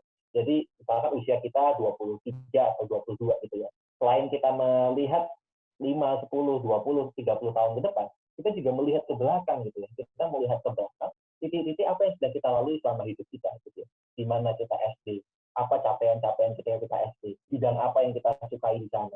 Ketika kita SMP, SMA, kuliah, apa yang kita ambil, jurusan apa yang kita dalami, kemudian organisasi apa yang kita geluti dan sebagainya. Dari situ kemudian biasanya kita bisa connecting the dots gitu ya. Kita hubungkan titik-titik dari masa lalu yang kita call kembali, yang kita munculkan kembali, yang akhirnya kita bisa menghubungkan titik-titik itu. Karena we cannot connect the dots looking forward gitu ya. Kita nggak bisa mengkoneksikan titik-titik dari hidup kita kalau kita melihatnya ke depan gitu. Maksudnya kan kita masih misteri, itu masih sesuatu yang belum pasti. Tapi dengan kita looking backward, dengan kita melihat ke belakang, titik-titik yang tadinya nggak nyambung bisa jadi nyambung. Steve Jobs ketika kemudian dipecat dari Apple, dari perusahaan yang didirikan sendiri tahun 90-an, pada waktu itu dia kesel banget gitu ya. Saya dipecat nih dari perusahaan Apple. For what reason gitu ya. Karena dia yang mendirikan perusahaan tersebut. Tapi setelah kemudian beliau sudah makin sukses di tahun 2010 kemarin, di tahun 2006 atau 2010 beliau pidato yang di Stanford yang terkenal tersebut, dia menyampaikan gitu bahwa ternyata ketika saya dipecat dari Apple itu adalah alasan dari semesta yang membuat saya akhirnya bisa membesarkan Pixar. Ya, sekarang menjadi salah satu perusahaan terbaik di bidang pembuatan animasi ya. Akhirnya cerita-ceritanya, kartun-kartunnya bisa kita tonton dan menarik sekali. Artinya dia bisa menyadari bahwa dia itu ada alasan kenapa pergi dari Apple gitu ya. Karena ternyata dia bisa membesarkan Pixar yang akhirnya setelah gede dia ditarik kembali ke Apple. Kalau dia nggak pernah dipecat dari Apple, Pixar nggak akan pernah sebesar sekarang. Itu yang tadi yang disampaikan oleh Steve. Artinya kita bisa menghubungkan titik-titik dari masa lalu yang kelihatannya nggak nyambung, tapi akhirnya nyambung. Oh ternyata itu ya. Dulu saya suka banget Lego. Misalkan saya zaman kecil saya suka banget Lego atau bikin-bikin istana atau bikin-bikin kota gitu ya. Saya kalau nge-game itu suka yang game-game yang berkaitan dengan membangun ini ya, kota gitu ya, atau membangun satu peradaban. Kemudian saya suka juga bidang-bidang yang berkaitan dengan sosial. Saya suka ngomongin soal proses, saya ngomongin soal misalkan hal itu. Dan akhirnya saya mengambil jurusan perencanaan wilayah kota dan akhirnya itu menjadi hal yang kita dalami hari itu ternyata karena rentetan masa lalu mulai dari hobi, apa yang kita minati dan sebagainya. Artinya nggak dimulai dari nol gitu, karena kita adalah makhluk hidup yang sudah melalui bertahun-tahun proses. Kemudian apakah harus menjadi spesialis terlebih dahulu atau bagaimana kemudian kita menjadi spesialis? Jadi bagus sekali yang disampaikan oleh Mas Isan bahwa kalau kita juga lihat ya Steve Jobs, kita lihat Elon Musk, dia menjadi spesialis di bidang tertentu sampai kemudian dia mengulik bidang tersebut menjadi master, baru kemudian dia menjadi master di bidang lainnya, akhirnya dia bisa menjadi master di banyak bidang lain yang kita sebut akhirnya menjadi generalis. Bukan generalis yang umum banget, tapi dia menguasai banyak bidang dan menjadi expert di banyak bidang. Elon Musk misalkan, dia kalau kita ngomongin alat pembayaran digital pertama, dia expert banget ngomongin ini karena iPad. Kemudian kalau kita ngomongin mobil listrik, dia sangat expert. Kalau kita ngomongin roket atau pesawat antariksa, dia juga expert di situ. Ngomongin hyperloop atau teknologi transportasi yang sangat modern dan seterusnya. Dan itu keren banget. Artinya, tapi itu dimulai dari dia menguasai satu bidang yang akhirnya dia menjadi expert di bidang tersebut dan akhirnya dia bisa beralih ke bidang lain. Nah, tapi mengawalinya sebenarnya kalau yang disampaikan oleh Elon Musk dan lain sebagainya adalah filosofi dari huruf T ya. Filosofi huruf T itu adalah ada yang bentuknya horizontal, sama yang bentuknya vertikal. Yang bentuknya horizontal artinya adalah kita perlu memahami banyak bidang gitu ya. Kita perlu ngerti, kita perlu kalau bahasanya Elon Musk itu kita harus memahami mental model gitu ya. Model-model dari banyak bidang-bidang yang itu penting untuk kemudian membuat kita memahami bagaimana dunia bekerja. Contoh, di bidang ekonomi kita perlu memahami soal supply and demand. Kita perlu memahami soal scarcity. Kita perlu memahami soal hukum equilibrium. Di bidang kimia kita perlu memahami soal termodinamika 1 dan termodinamika 2, soal hukum ketahanan energi. Kita perlu memahami soal di fisika, soal momentum, soal hal-hal yang kemudian umum, tapi dengan kita memahami tersebut, ketika kemudian kita dihadapi persoalan, ketika kita dihadapi sesuatu di depan mata kita bisa menyambungkan berbagai macam bidang tersebut untuk menghasilkan solusi yang lebih baik gitu ya.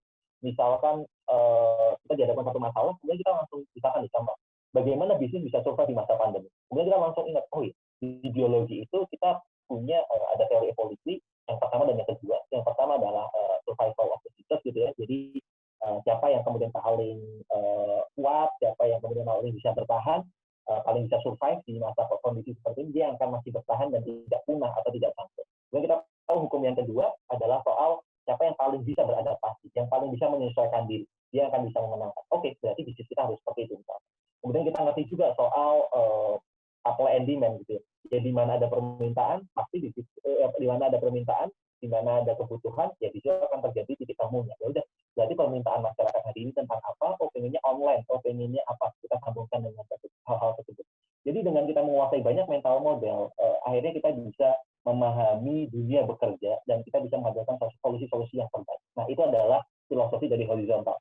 Kita ngerti banyak bidang, kita memahami banyak bidang. Nggak harus expert, tapi ngerti dasar-dasarnya atau mental modelnya atau the first principle-nya, hal-hal yang mendasar, prinsip-prinsip mendasar dari berbagai macam bidang-bidang tersebut. Nah, tapi ada filosofi yang kemudian vertikal. Nah, yang vertikal ini penting banget, yaitu adalah ya kita harus menjadi master, kita menjadi expert di satu bidang tertentu atau satu disiplin tertentu ya kita kuasai betul, ya kita ulik betul, yang kita memahami, bersedia memahami ya tadi apa upaya, siapa agenda kita itu ada di situ.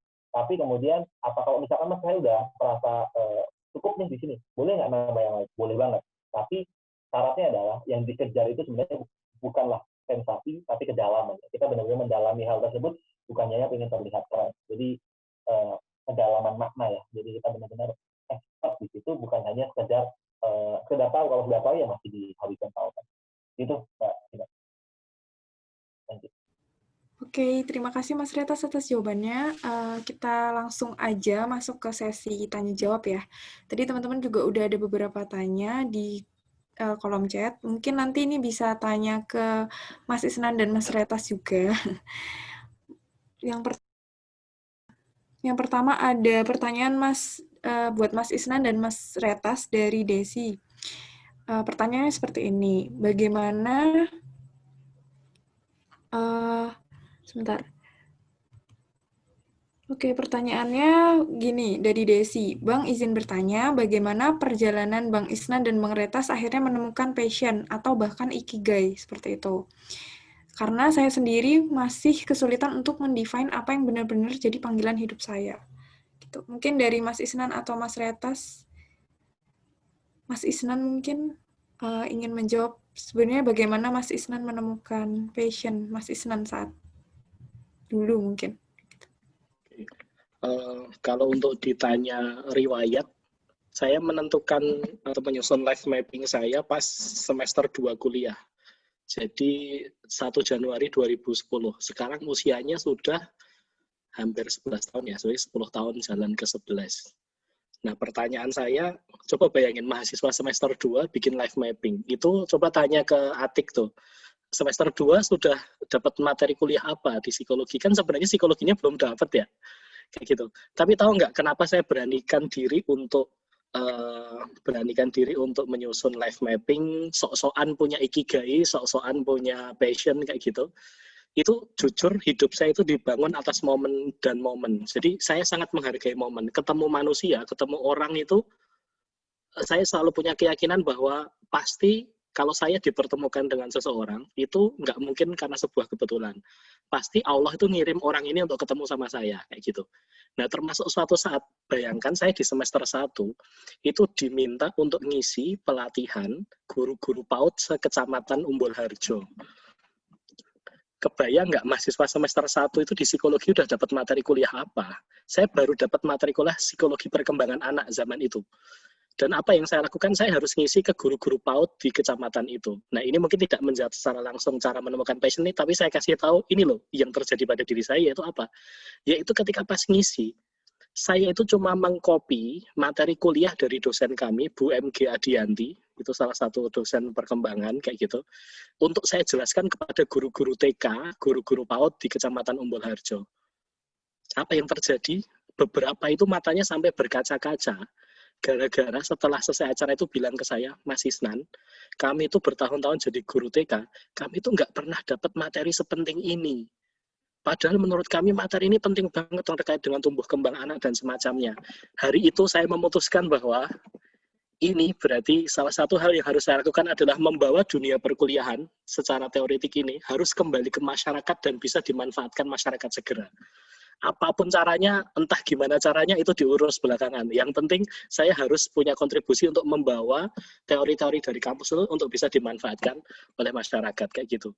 Artinya ya salah satu ciri kalau bahasa saya yang ingin yang bisa membuat kita mempercepat proses untuk penemuan passion itu adalah kita memahami bahwa kita itu ternyata di dunia itu cuma jadi semacam kayak alat berbagi gitu loh, nggak sih? Maksudnya kalau saya merasa bahwa hidup saya itu pribadi penting, saya malah ya udahlah ya kuliah aja yang benar, ngejar IP tinggi, terus habis itu nanti kerja, apply for job kayak gitu, punya gaji oke, hidup berkeluarga, ya dan akan seperti fairy tale kayak gitu kan, terus ya bahagia selama-lamanya. Cuma saya ngerasa kayaknya bukan gitu deh hidup saya, kayak gitu saya nggak mau deh hidup yang kayak gitu. Saya pengen struggling dengan sesuatu yang saya perjuangkan dan ternyata ketemunya ya ini akhirnya.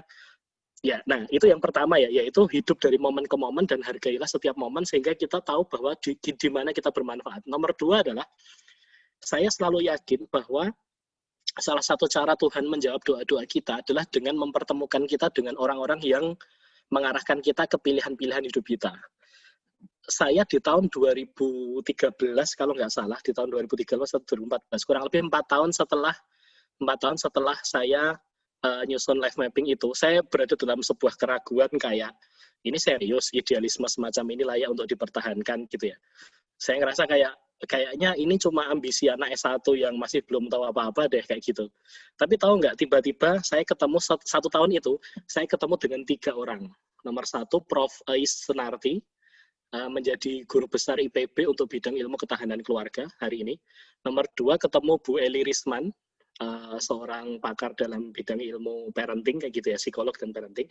Nomor 3, saya ketemu sama Pak Adriano Rusfi, pakar dalam bidang pendidikan akil balik untuk mendampingi para remaja dan anak muda. Bayangin kamu 1 tahun ketemu sama 3 orang keren, satu forum dengan belajar langsung tentang bagaimana menyusun kurikulum pendampingan remaja, pendampingan pemuda langsung dari mereka. Saya fix bahwa oke, kalau saya masih ragu-ragu, saya kurang ajar deh kayaknya. Kenapa? Karena saya dapat hadiah yang luar biasa. Saya nggak pernah loh mengucapkan doa itu. Saya nggak pernah loh, ya Allah, minta tolong pertemukan saya dengan ini. Saya nggak pernah. Tapi ya ini real kayak gitu. Jadi bahwa salah satu hal yang paling keren itu adalah bahwa kita tahu kalau kita hanya jadi alat yang baik bagi Tuhan untuk hidup di dunia, dan ternyata nanti sisanya Tuhan yang mengarahkan kayak gitu loh. Jadi artinya ayolah, passion versus karir, passion versus reality itu sebenarnya muncul, saya sepakat banget dengan yang dikatakan Mas Retas tadi, yaitu apa?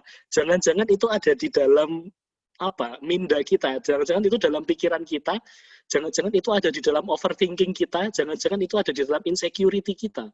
Tetapi begitu kita menjalaninya, kita berhadapan dengan hal-hal yang tadi, ketemu sama manusia yang benar-benar butuh sesuatu. Artinya ya dari sini saya pikir sudah layaknya kita mengakselerasi proses penemuan passion ikigai itu, bukan semata-mata soal kecepatan ya, tapi soal bahwa kita perlu punya ketenangan untuk menjalani aktivitas-aktivitas kita, salah satunya dengan ya tadi, hidup dari momen ke momen, selalu menghargai setiap peristiwa. Dan benar banget bab masalah tadi ya yang disampaikan Mas Reta soal dengan siapa kita memperjuangkan ini, itu wah, itu keren banget kayak gitu. Jadi bahwa kita memang harus menghargai benar-benar dengan siapa kita memperjuangkan ini semua, dan jangan kaget kalau tiba-tiba nanti kita dikirimi seseorang dari langit gitu ya, bahasanya nggak pernah memimpikan, nggak pernah mendoakan, tapi hanya sebagai sebuah semacam kayak hadiah kecil dari Tuhan karena kita konsisten dengan apa yang sedang kita perjuangkan kayak gitu. Itu sih, itu yang saya pikir layak untuk teman-teman coba. Tapi ya tadi, jalan ini sulit tapi layak untuk diperjuangkan kayak gitu. Itu sih, semoga bisa menjawab. Oke, terima kasih Mas Isnan. Buat Mas Retas mungkin mau menambahkan, tadi sebenarnya udah dijelasin banyak ya Mas saat presentasi. Sudah sangat terjawab, mungkin bisa pertanyaan lainnya dari Mas Isnan sudah sangat terjawab sih, itu udah keren banget. Curang, rahasianya Retas belum dibongkar, rahasianya Retas.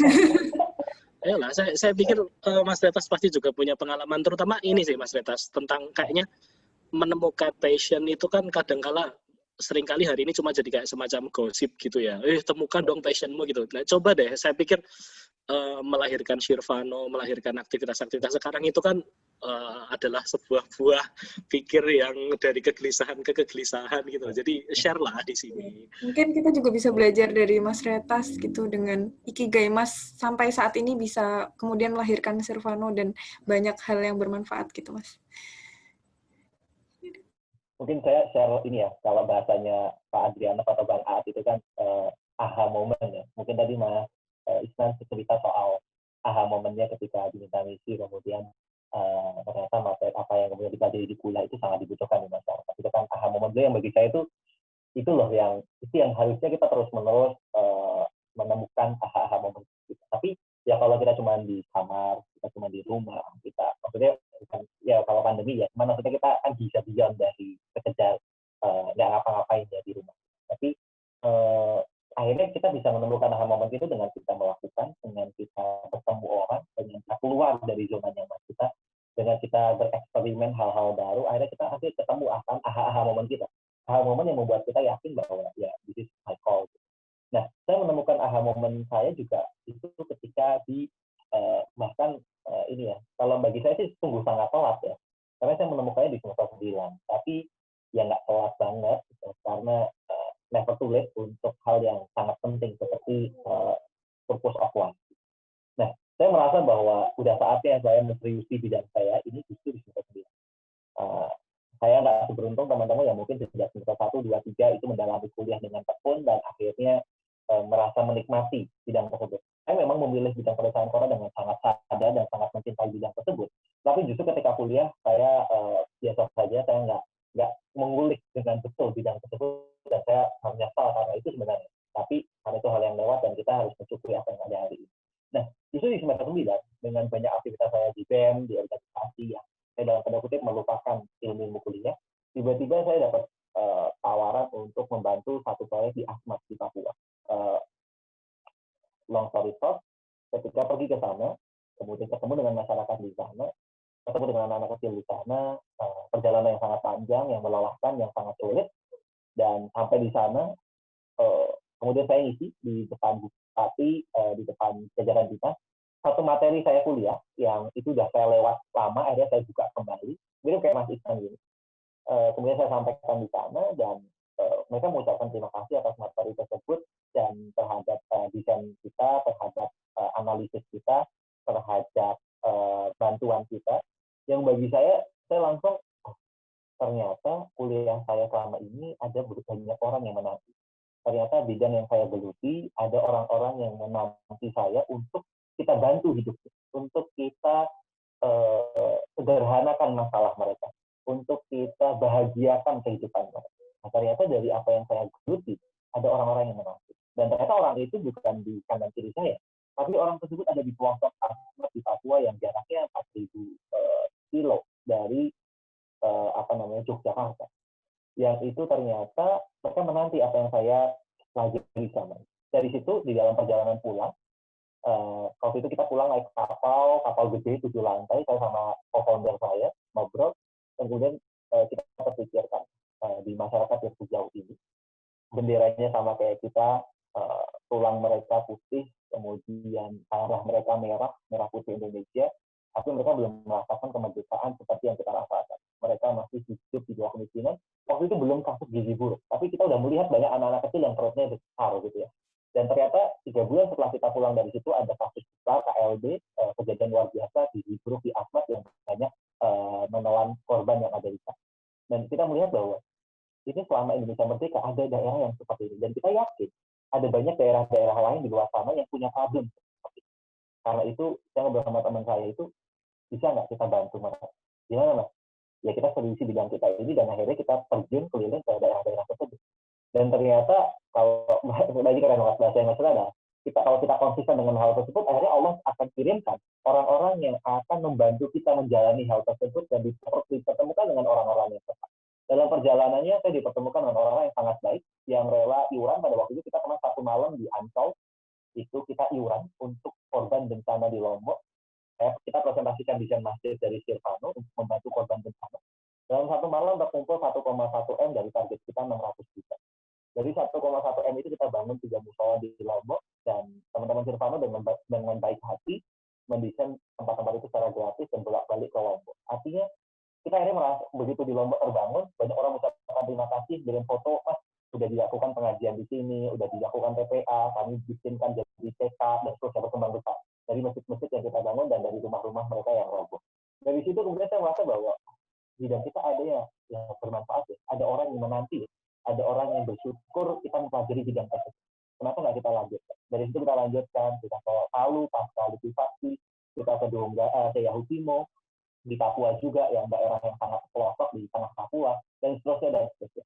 Dari hal-hal tersebut akhirnya kita merasa bahwa ya udah, kenapa nggak kita lanjutkan ini secara lebih serius, secara profesional, yang akhirnya kita bisa hidup dari sini, tapi kita juga bisa membantu banyak orang. Kira-kira itu aha momen dari kami, Mbak.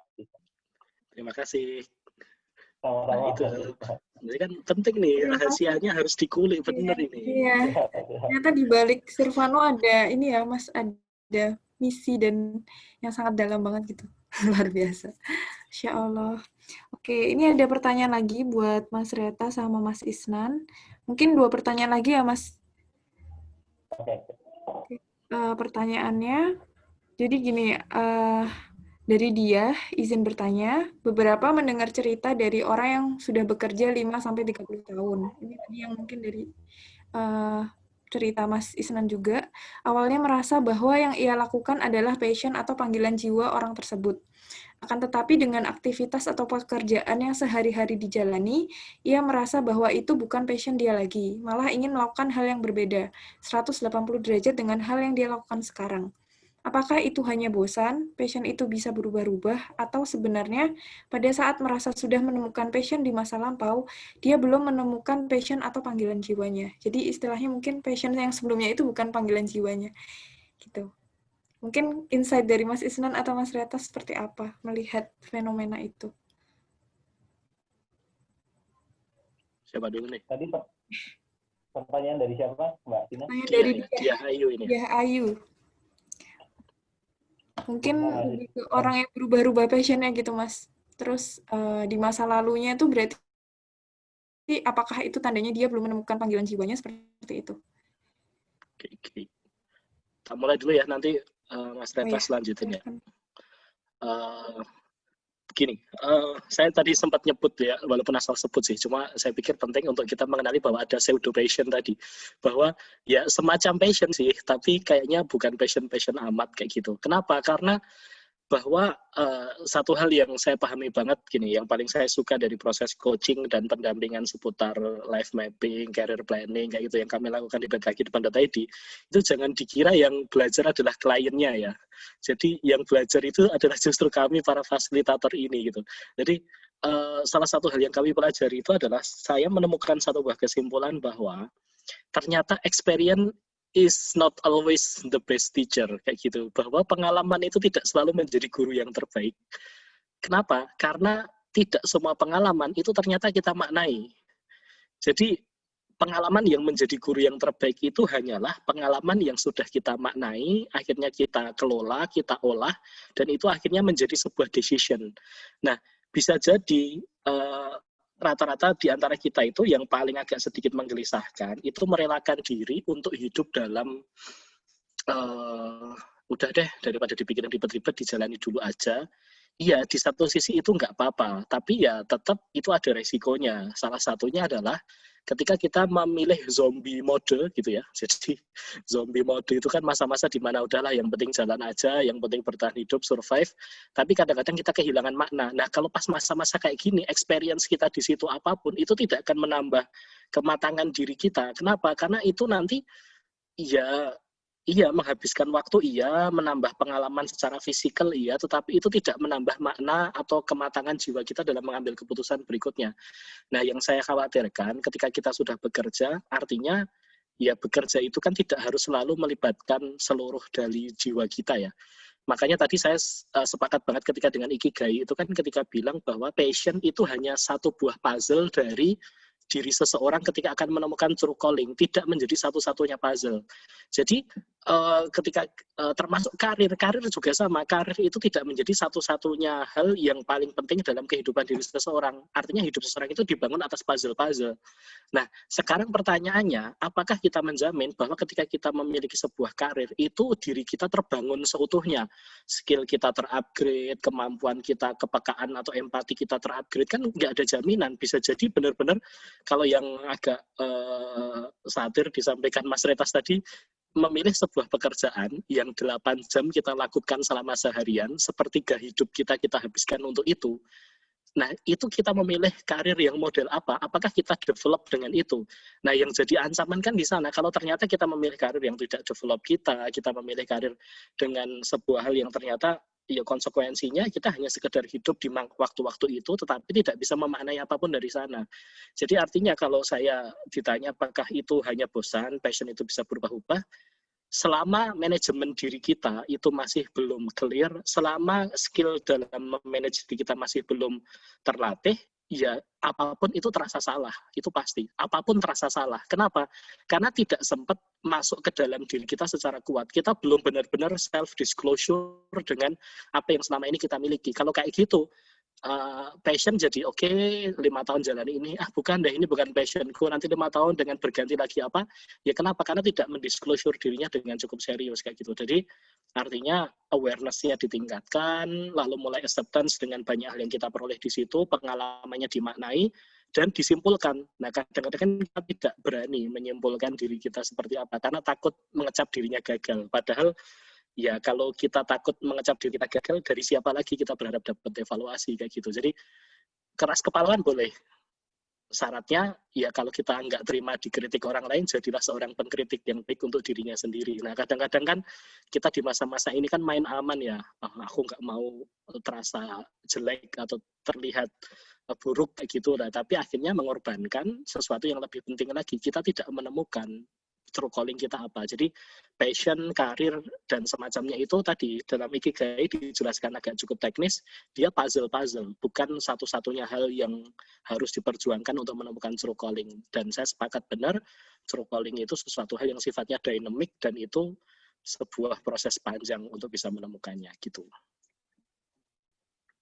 Oke, terima kasih Mas Isnan jawabannya. Mungkin Mas Retas ingin menambahkan, Mas? Sebenarnya dari Mas Isnan sudah kebayang ya teman-teman soal bahwa sebenarnya passion aja nggak cukup gitu. Makanya kemudian salah seorang mentor saya yang kemudian salah satu yang di Indonesia mempopulerkan passion is everything bla bla bla bla, dia juga kemudian dalam tanda kutip bertaubat gitu ya. Beliau mengakui bahwa itu belum cukup, akhirnya beliau menggabungkan bahwa ya passion harus digabungkan dengan hal yang lainnya, digabungkan dengan purpose, digabungkan dengan hal yang lainnya, akhirnya membuat diri kita lebih full, lebih merasa hidup, tidak hanya mengejar sesuatu yang kayaknya kita suka, tapi emang orang lain mendapatkan manfaat dari situ. Emang kita bisa dibayar dan hidup sama itu. Oh, ternyata enggak. Karena itu ya kita perlu beyond dari sekedar passion. Itu yang pertama. Yang kedua, yang kemudian saya pahami adalah menjaga itu. Ya. Maksudnya tadi pertanyaan adalah ketika udah 5 sampai 30 tahun bekerja, menjaga itu tadi menemukan alasan-alasan yang menjadi bahan bakar. Kalau di bahasanya Vina misalkan, oh Mas, berarti Stefano punya misi ya. Ya kalau kita nggak punya misi, itu akan mudah untuk roboh, akan mudah untuk berhenti, akan mudah untuk menyerah.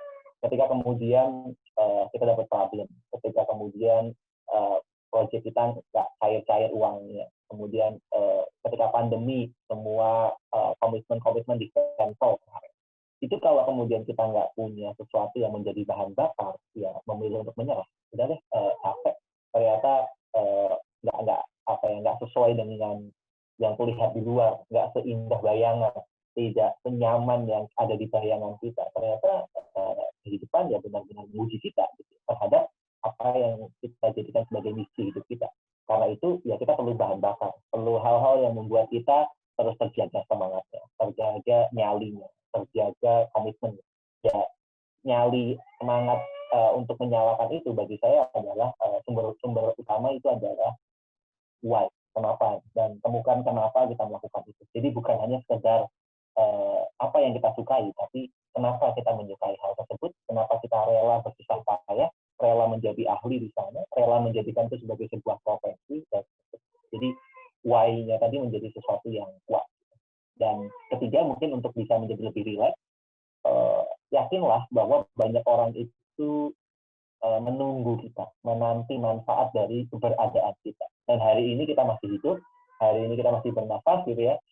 Ya, kita bersyukur alhamdulillah Allah masih tambahkan waktu kepada kita, artinya Allah masih ada tugas yang dibebankan kepada kita untuk membantu kehidupan beberapa orang lain. Kira-kira begitu, silahkan lanjutkan Mbak Tina. Oke, satu pertanyaan terakhir.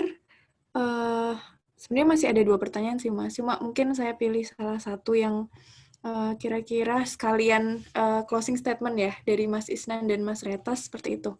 Ada yang bertanya, berarti sebenarnya passion dan realita itu bisa berjalan beriringan. Apakah seperti itu? Dan mungkin juga sekalian kepada Mas Isnan dan Mas Retas, harapannya buat teman-teman seperti apa? Boleh disampaikan. Gantian saya dulu ya Mas Isman ya, dia Mas Isman yang menutup. Jawaban saya bisa atau enggak bisa gitu. Jadi kalau ditanya apakah kemudian passion dengan kenyataan itu bisa berdampingan, ya bisa gitu. Dan banyak orang sudah membuktikan itu. Tinggal teman-teman percaya bahwa ini ya, miliaran orang mendapatkan masalah dalam kehidupan mereka menghadapi quarter life crisis atau life quarter crisis. Tapi miliaran orang juga sudah melewati itu dengan baik. Artinya kita itu bukan pusat dari alam semesta ya. Kira-kira yang akan-akan problem kita itu gede banget, masalah yang wow banget, ya ribuan orang, jutaan udah melewati hal yang sama, dan bahkan mungkin kehidupan yang lebih sulit. Banyak pilihan-pilihan mereka lebih berat daripada kita. Gitu. Artinya biasa aja gitu bahwa kita menghadapi dilema pilihan pas mau lulus dari kuliah, ada berbagai macam tawaran pekerjaan yang memang semua orang juga menghadapi itu. Nah, tinggal kita perbaiki decision making kita. Bagaimana kita memutuskan segala sesuatu, kita tingkatkan kualitas. Cara meningkatkannya ya kembali banyak membaca sehingga kita punya banyak referensi, menguasai banyak mental model sehingga kita bisa punya banyak pisau bedah analisis, kita melakukan banyak eksperimen dan experience sehingga kita lebih ini ya punya intuisi yang mendalam terhadap berbagai macam pilihan. Dan kalau di dalam agama Islam, teman-teman yang mengenal agama Islam, di dalam fikih, usul fikih itu kan ada qawaidul fikih ya, ada kaidah-kaidah fikih. Nah itu kalau bisa dikuasai, dipahami dan dibelajar. Kalau enggak ada buku yang tentang qawaid fikih, mungkin ada banyak sih, ada Al-Wajiz dan sebagainya. Itu teman-teman bisa sediakan. Kemudian kalau misalkan lagi ada banyak pilihan, teman-teman sering banyak baca buku tersebut. Karena itu di dalam sebenarnya usul fikih kita adalah tentang seni memilih sesuatu, seni untuk memilih dari berbagai macam hal yang kemudian menjadi kita dilema. Ya udah kalau kita udah menggunakan kaidah-kaidah fikih yang tepat, kita tahu kapan digunakan, itu bagus banget. Jadi dalam kondisi-kondisi sulit, bekerja atau berwirausaha di dalam negeri atau di luar negeri, pulang kampung atau tetap merantau dan seterusnya, dengan dipandu oleh usul fikih yang tepat, kita bisa memutuskan segala sesuatu dengan lebih tepat. Itu untuk jawabannya. Dan sebagai penutup, saya ingin mengucapkan terima kasih untuk teman-teman upgrading, Mas Baga, Sina, dan teman-teman yang lainnya. Dan mengingatkan saja bahwa kita masih hidup, artinya masih ada alasan yang Allah berikan kepada kita. Dan alasan itu temukan. Dan Allah ingin kita membantu banyak orang. Temukan saja dengan cara apa kita membantu hidup orang lain tersebut. Karena banyak orang menunggu kita. Kalau tahu kita lagi ditunggu, tunggu apa lagi? Lakukan yang terbaik, persiapkan yang terbaik untuk membantu banyak kehidupan orang lain dengan bidang kita, dengan profesi kita, dengan karir kita, pekerjaan kita, dan apapun yang kita lakukan dalam hidup kita. Terima kasih Mbak Tina, dan Upgrading, dan Mas Isan atas insight-nya. Saya kembalikan ke tim. Assalamualaikum warahmatullahi wabarakatuh. Waalaikumsalam warahmatullahi wabarakatuh. Terima kasih Mas Retas. Selanjutnya Mas Isnan mungkin menjawab pertanyaan terakhir sekaligus closing statement. Suara saya bisa didengar nggak ya? Bisa Mas. Cek.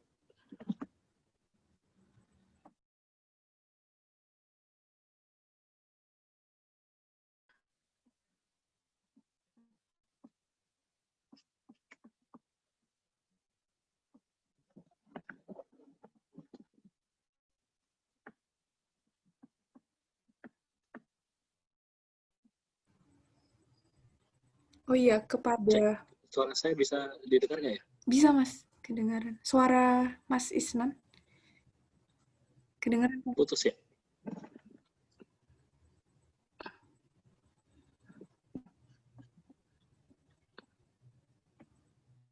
Masuk Mas, suaranya Mas. Mungkin bisa di-chat aja, Vina, di kolom chat. Oh iya. Cek. Masuk Mas. Masuk Mas. Di chat aja juga.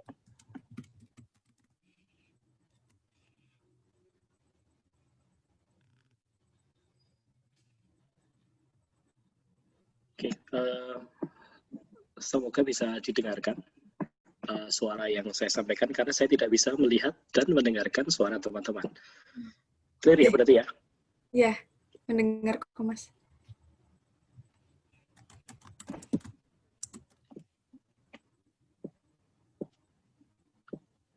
Oke.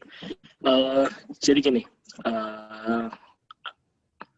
salah satu hal yang menjadi penting untuk kita lihat ketika sebagai sebuah kesimpulan terkait dengan passion versus reality ini adalah bahwa kita ketika mengambil keputusan itu akan sangat ditentukan oleh dengan bagaimana cara kita memahami perjalanan kita selama ini. Dan saya ingin mengambil satu buah pertanyaan dari Cak Non ketika suatu saat dalam sebuah sesi begitu ya. Beliau menyampaikan kira-kira kalau sama-sama boleh memilih apa yang akan kalian pilih gitu. Apakah ingin menjadi cangkul, apakah ingin menjadi pedang, ataukah akan menjadi keris begitu. Karena tiga pilihan ini akan ada terus-menerus dalam kehidupan kita. Dan ini akan menjadi sebuah hal yang akan menggelisahkan kalau kita menunda untuk menjawab ya, begitu. Jadi termasuk pilihan dalam passion versus reality, passion versus karir kita selama ini, begitu. Itu akan ujung perjalanannya adalah pertanyaan seputar apakah kita ingin menjadi keris, ingin menjadi pedang, atau ingin menjadi keris. Kayak gitu. Kita pengen menjadi cangkul, pedang, atau keris. Maksudnya di mana? Kalau kita hidup bekerja itu pengen menjadi cangkul, berarti fokus kita kemana? Fokus kita hanya bekerja keras untuk mendapatkan makanan, kita bekerja dapat duit, lalu akhirnya kita bisa kenyang, kita bisa hidup dari pekerjaan kita itu. Itu level 1. Tapi apakah serius hidup kita hanya seperti itu? Kayak gitu. Nah, kalau kita pengen naik level, ya sudah jadi pedang. Berarti kalau jadi pedang itu apa? Apapun kerja keras yang kita lakukan, akhirnya kita menjadi tambah kuat, tambah hebat, capaian kita bertambah, tambah terkenal di mata orang lain, tetapi ya kita tidak bisa meraih yang lebih dari itu. Tapi paling tidak itu sudah lebih baik daripada hanya sekedar cangkul. Kenapa? Karena seseorang yang punya cangkul belum tentu punya pedang. Tapi seseorang yang punya pedang biasanya di rumah juga tetap punya cangkul. Tapi itu masih level 2. Kalau pengen sampai level puncaknya, maka jadilah keris. Apa bedanya cangkul, pedang dengan keris? Kalau besi level 1 diolah ketika di tempat pengolahan besi untuk menjadi cangkul itu cepat. Menjadi pedang agak sedikit lebih kompleks prosesnya. Tapi menjadi keris itu merupakan salah satu hal yang sangat menjadi keris itu menjadi satu hal yang sangat butuh perjuangan. Kenapa? Karena dia butuh prosesnya sangat lama, dan ingat, untuk menjadi keris dia juga harus punya satu besi pamor gitu ya. Besi pamor itu semacam kayak meteor yang jatuh dari langit yang ditemukan oleh ahli kerisnya sehingga kerisnya itu bisa istimewa. Artinya untuk sampai level puncak bahwa karir kita, pekerjaan kita itu benar-benar membuat kita jadi ketemu true calling-nya, itu kita butuh sangat benar-benar mendisclosure dan kenal dengan siapa diri kita. Ya karena salah satu yang paling keren kan dengan mengenal diri kita bisa mengenal Tuhan kita. Ya itu salah satu hal yang membuat menjadi penting sekali bahwa ketika kita berbicara soal pekerjaan, passion versus reality ini, kita akan tersisakan kepada pilihan pengen menjadi cangkul, pengen menjadi pedang, atau menjadi keris. Selamat memilih, selamat menjawab, selamat menemukan, dan selamat berproses. Kita tahu bahwa ini adalah satu hal yang sangat sulit, tapi saya yakin menemukan passion, menemukan true calling, itu adalah sesuatu hal yang sangat layak untuk diperjuangkan. Terima kasih atas kesempatan yang diberikan. Assalamualaikum warahmatullahi wabarakatuh. Waalaikumsalam warahmatullahi wabarakatuh. Yeay, terima kasih kepada Mas Isnan, walaupun mungkin Mas Isnan tidak bisa mendengar kita. Sebelumnya pengen ini sih Mas, oh ya teman-teman semua, kan kita tadi di awal kita bilang kalau kita mau memberikan hadiah buat 2 penanya terbaik. Nah, dari kami, tim upgrading, akan menyerahkan kepada Mas Retas untuk memilihkan kira-kira 1 penanya dari Mas Retas. Siapa Mas kira-kira yang penanya terbaik yang berhak untuk mendapatkan hadiah GoPay senilai 20.000? Oke, Mbak Desi ya dari saya. Oke. Kalau Mas Isnan, kalau Mas Retas, Mbak Desi ya. Mungkin untuk dari Mas Retas pilih Mbak Desi. Kalau dari Mas Isnan Coba ini aku tanya dulu ya. Halo Mas Isnan. Apa kan? Halo, halo. Oh ya, sudah bisa dengar Mas? Wah, tapi riwayat chat saya hilang karena tadi putus dulu. Terus gimana Oh, dong? iya. Silahkan ini Mas milih satu Yang penanya terbaik. Tadi tadi Mas dong, Reta sudah milih Desi. wah, siapa ya? Itu Yang tadi udah yang Desi. apa? Tanya yang apa? Penanya eh, terbaik versi Mas Isnan. Yang apa Mas? yang tadi apa? eh, gonta-ganti passion tadi tuh. Siapa ya, Kak? Siapa Oh, ya? yang Siapa terakhir tadi? yang panjang itu ya Mas ya? Kayaknya iya. Siapa ya? Kak, dia Iya, bukan iya. siapa sih? Iya, Dia ya, iya. dia. Oke, jadi pemenang untuk sesi penanya ada Dia dan Desi. Selamat kepada Dia dan Desi. Tapi jangan lupa ya teman-teman, upgrading masih ada satu lagi hadiah buat teman-teman yang berkenan untuk sharing soal webinar malam hari ini. Silahkan untuk tag @upgrading_id di Instagram. Boleh juga tag Mas Retas maupun Mas Isnan. Mungkin cukup sekian ya dari saya, dari kami tim upgrading. Mohon maaf apabila selama mungkin terselenggaranya webinar ini ada kekurangan, ada kesalahan yang kami buat. Terima kasih juga kepada media partner kami, ada Teknokrat Muda Indonesia, kemudian ada Mercy, Widya Edu, Aku Murid Aku Guru, Zia Media, petakehidupan.id, Dewantara Institute, dan juga kepada Susuketan Cum Laude. Mungkin cukup sekian. Terima kasih atas partisipasi teman-teman pada malam hari ini. Terima kasih juga kepada pembicara kami, Mas Retas dan Mas Isnan.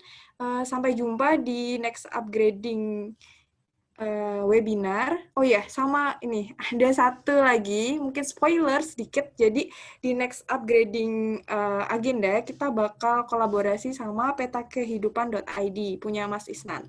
Nah, bagi teman-teman yang tertarik mungkin untuk belajar, untuk aware lebih jauh tentang dirinya, terus kemudian belajar untuk talent map, menemukan mapping, live mapping, kemudian juga di coach sama Mas Isnan, nanti boleh banget untuk join ke acara upgrading selanjutnya. Aku sebagai salah satu alumni yang dulu pernah di coach sama Mas Isnan, aku ngerasa penting banget gitu guys. Jadi silahkan teman-teman nanti daftar ya gitu. Tapi untuk pendaftarannya stay tune aja di Instagramnya upgrading dan mungkin petakehidupan.id. Cukup sekian, terima kasih atas partisipasi teman-teman semuanya. Semoga apa yang kami berikan hari ini, apa yang pembicara berikan hari ini dapat membuka wawasan, menjadikan motivasi supaya kita bisa semakin kuat menghadapi usia-usia di mana kita menemukan banyak yang namanya problematika kehidupan. Oke, mungkin cukup sekian. Terima kasih, aku tutup ya. Wassalamualaikum warahmatullahi wabarakatuh. Sampai jumpa di next upgrading talks. Makasih semuanya. Makasih Mas Isnan, makasih Mas Retas. Assalamualaikum. Waalaikumsalam warahmatullahi wabarakatuh. Oh iya. Terima kasih semuanya. Terima kasih Mas Isnan. Ya, makasih Mas Vetas juga. Ya. Teman-teman juga, sebenarnya kita ada sesi foto. Mohon maaf. Mungkin bisa diaktifkan dulu kameranya teman-teman semua. Barusan diingetin, mohon maaf. Oke, udah pada diaktifin. Kepada siapa nih? Yusuf yang tag. Cek. Suaraku sudah bisa didengar ya? Bisa. Oke, mungkin teman-teman bisa aktifkan kameranya dulu.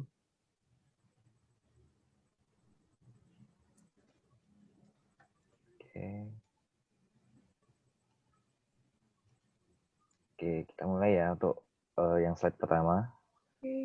Oke, 1, 2, 3. Oke, sekali lagi ya. 1, 2, 3. Oke, slide selanjutnya ya. Oke, slide kedua. Oke, 1, 2, 3. Oke, sekali lagi. 1, 2, 3. Oke, terima kasih banyak. Ya, terima kasih semuanya. Jangan lupa yang mau dapat GoPay 20.000 nanti sharing ya soal pengalamannya ikut webinar ini.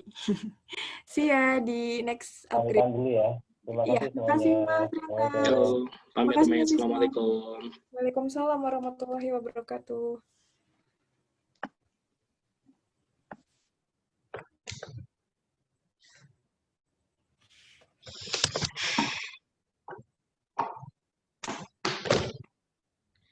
Rapat cuy.